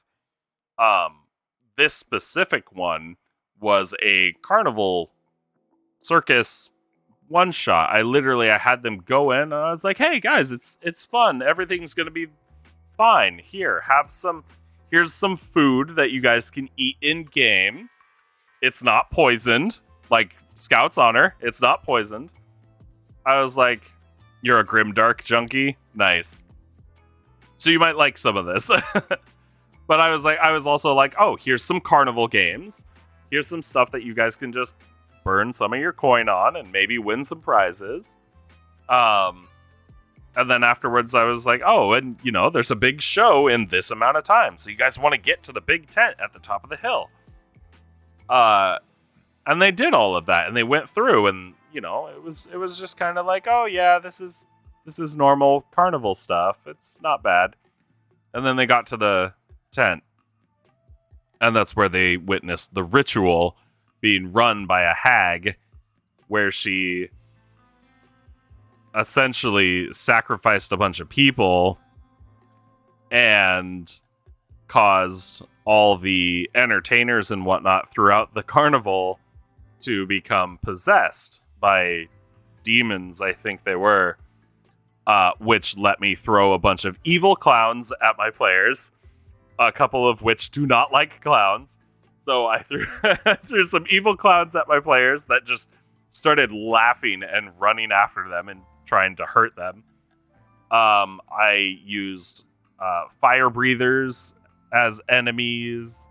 I used the corn maze as a way to give them a place to hide initially, since it was right next to the tent, while they watched regular people run through while they're being chased by all these crazed clowns. And then they pretty much, it was a survive situation. It was a get out of the carnival however you can situation. And it was fun. I had a great time with it. Again, as I said before, it was definitely unfinished. I'd like to, and what I'm trying to do is build it out a bit before I really flavor it up, and I'm going to make it look nice. And then ideally I'll be putting it up on like DM's Guild and TTRPG after I edit them to be able to fit both. But yeah, just something really, really dark, full of innocent people being hunted down and killed or tortured, and whatnot. And yeah, I had fun with it. Brain, you GM'd a game in City of Mist. Players barely escaped a carnival, which turned out to be a cover for the aspect of Calypso's island. Trapping them until they die from gambling their souls or lives away. Yeah. That's intense. That's awesome. I really like that, actually. Yeah, I really like that. Actually, if you like that dark stuff, I've done a couple things. The very first one shot that I ever ran, it wasn't great, and my players will never let me forget it, because I killed them all in it. I ran a game where they all just kind of they were already an adventuring party, and they ended up coming across a tavern in the middle of the woods. And they go inside, and the place is populated and everything. And they go and sit down, and the owner of the tavern just kind of saunters over, asks to sit with them, and drinks with them, and eats with them. And they were cautious, and they waited for the owner to start eating and drinking before they did, but they did. And then after they started eating and drinking, they slowly, one by one, began to fall unconscious as everything got kind of dizzy and wavy and all of that. And I had them wake up in a random room in some abandoned building, and they walked out to find a place where I believe the sky was just completely black, but there was still light around. So they were able to see. But the sky was completely black, and there were a couple people scattered here and there, but they weren't really moving. They were just kind of hanging out. And one of the players decided, okay, I'm gonna go up and see if this person's okay. And they go and grab him by the shoulder and turn him around, and they're wearing a featureless mask. And they decided to pull the mask off. one of my homebrew NPCs, you pull the mask off, and then you have to roll and try to beat a DC. If you fail, you put the mask back on the person, and you don't remember anything that happened from the point that you touched their mask to the point where you put it back on them. You beat the DC, and you're able to remember everything, but all you see after you pull the mask off is an empty space. An empty, infinite space inside of this person's head. So yeah, just kind of harmless NPCs that kind of mess with them. But then I also had them hunted by an invisible something with super long claws. I can't remember exactly what it was. It was like a mix of two things. So they were being hunted, having to deal with all of these NPCs that were just kind of wandering about. But then their goal was to reach a tower, because it was like the main, like, it stuck out in the distance. It stuck out. So they go to the tower.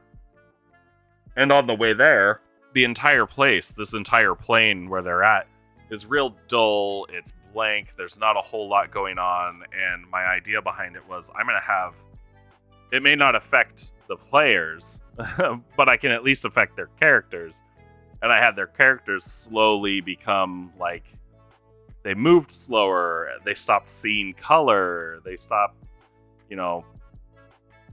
I tried to simulate, like, I guess I tried to simulate depression a bit in the game, and just really tried to bring them down. And then they got to the tower where they had to deal with, like, hallucinations, and there was one where they had to deal with addiction to a potion that just had to be drunk. But if one character drank the entire thing, they would have died. But as they drink it, they get more addicted to the drink. So it's harder for them to actually put it down. So it's not like, oh, I'll pick it up, I'll take a drink, pass it. It's like, oh, I'll pick it up, take a drink, and then I'll pass it. But after they take the drink, they go, oh, well, I can do a second drink. And then they do a second drink. And the first one, it makes them feel good. Second one, they start to feel a little bad, but they're like, well, I can finish this. And then the effects get worse until they die. They managed to pry that potion away from the person that was drinking it, so somebody else could finish it, which was good. But yeah, and then I think they reached the top of the tower, dealing with the invisible thing that was chasing after them. And they got to the tower to discover essentially just an empty, endless well at the top of the tower. And as they got close to it, they had that urge to jump. Like, they felt that urge to just jump into the pit. They all jumped into the pit, and then throughout the session, I had them making various rolls. And I was keeping track of those rolls, and then those rolls determined the DC that they had to beat at the end of the game. And all but one failed. So the one that succeeded, he woke up in the tavern. All his friends were dead and desiccated, and everybody else in the tavern was just all, like, it's all skeletons, desiccated bodies, completely empty, obviously abandoned for God knows how long. Spiderwebs, cobwebs everywhere. Like, this place was not the place they walked into. And he didn't like that. And he was just like, well, that sucks. I'm going to take all my friends out. I'll bury them outside, and then I'm going to lay down on the ground and just wait for death. And I was like, that's cool. That's super depressing. But the ones that didn't make the DC, that wasn't the end for them. Because I did a little bit of narrative work. And at the end, I was like, okay, well, you guys fall into the darkness. And then you guys... Yeah, total TPK. But I was like, okay, you guys fall into the darkness, and then you wake up facing up into the black sky, and you see one of these faceless people hovering over you. You can't move at all. And then I had these faceless people reach out towards them, and they were able to, like, move their heads to watch each other, and they did it. I did it one by one. and the ones that were second and last watched as the first one got touched by these NPCs, and one of those masks just formed over their face, and then I did it to each one after that. Connecting those NPCs to the players now by being like, no, what you guys saw is just what happens to you if you get stuck here. But yeah, it was a fun one. It was real dark. I enjoyed playing it, and my players will never let me forget that I killed all of them. And then Brain, you said, reminds you of a really cool round the campfire horror story about a lone traveler who found a tavern in the middle of the woods, went in to drink and rest. After a while, he discovered that every single one of the people there was nothing but a flesh puppet. The owner was a demon, killing them in their sleep and reanimating their corpses, replacing the older decomposing bodies with the new victims. That is nice. That's a really good one. And yeah, that's great. I love that. Creepy. Never trust a creepy tavern out in the middle of the woods around no other civilization. It's just not worth it. But yeah, good stuff. I feel good about today. I feel like we got some stuff done. I definitely got more done than I would have on my own, and that's kind of the purpose of this, is to make sure that I'm actually getting my planning done. You can say the same about middle of nowhere gas stations. Yeah, don't ever trust a middle of nowhere gas station. There's way too much meth in those areas. Even if it's not haunted, you've got tweakers, and those are just as bad. But this was great. I had a lot of fun with this. I got a lot of stuff done. I love hearing everybody's ideas. I love sharing my own. As always, please, anybody that wants to steal my stuff, please feel free to steal it. Because I'm definitely stealing your stuff. I think I'm gonna call it quits. Again, I am planning on doing these specific D&D idea sharing streams every Saturday and every Monday, but then I'm streaming pretty much every single day of the week except for Tuesdays. So if you want to watch me be really stupid with Skyrim or new Pokemon Snap or literally whatever else I decide to play, please come hang out. I love chatting with everybody. Yeah, and then I guess I'll shout out the music as well. It's Game Chops on YouTube. So if you want to keep listening to the music, tune into them. Great video game covers and remixes. Otherwise, everybody have a good night. I'll see you next time.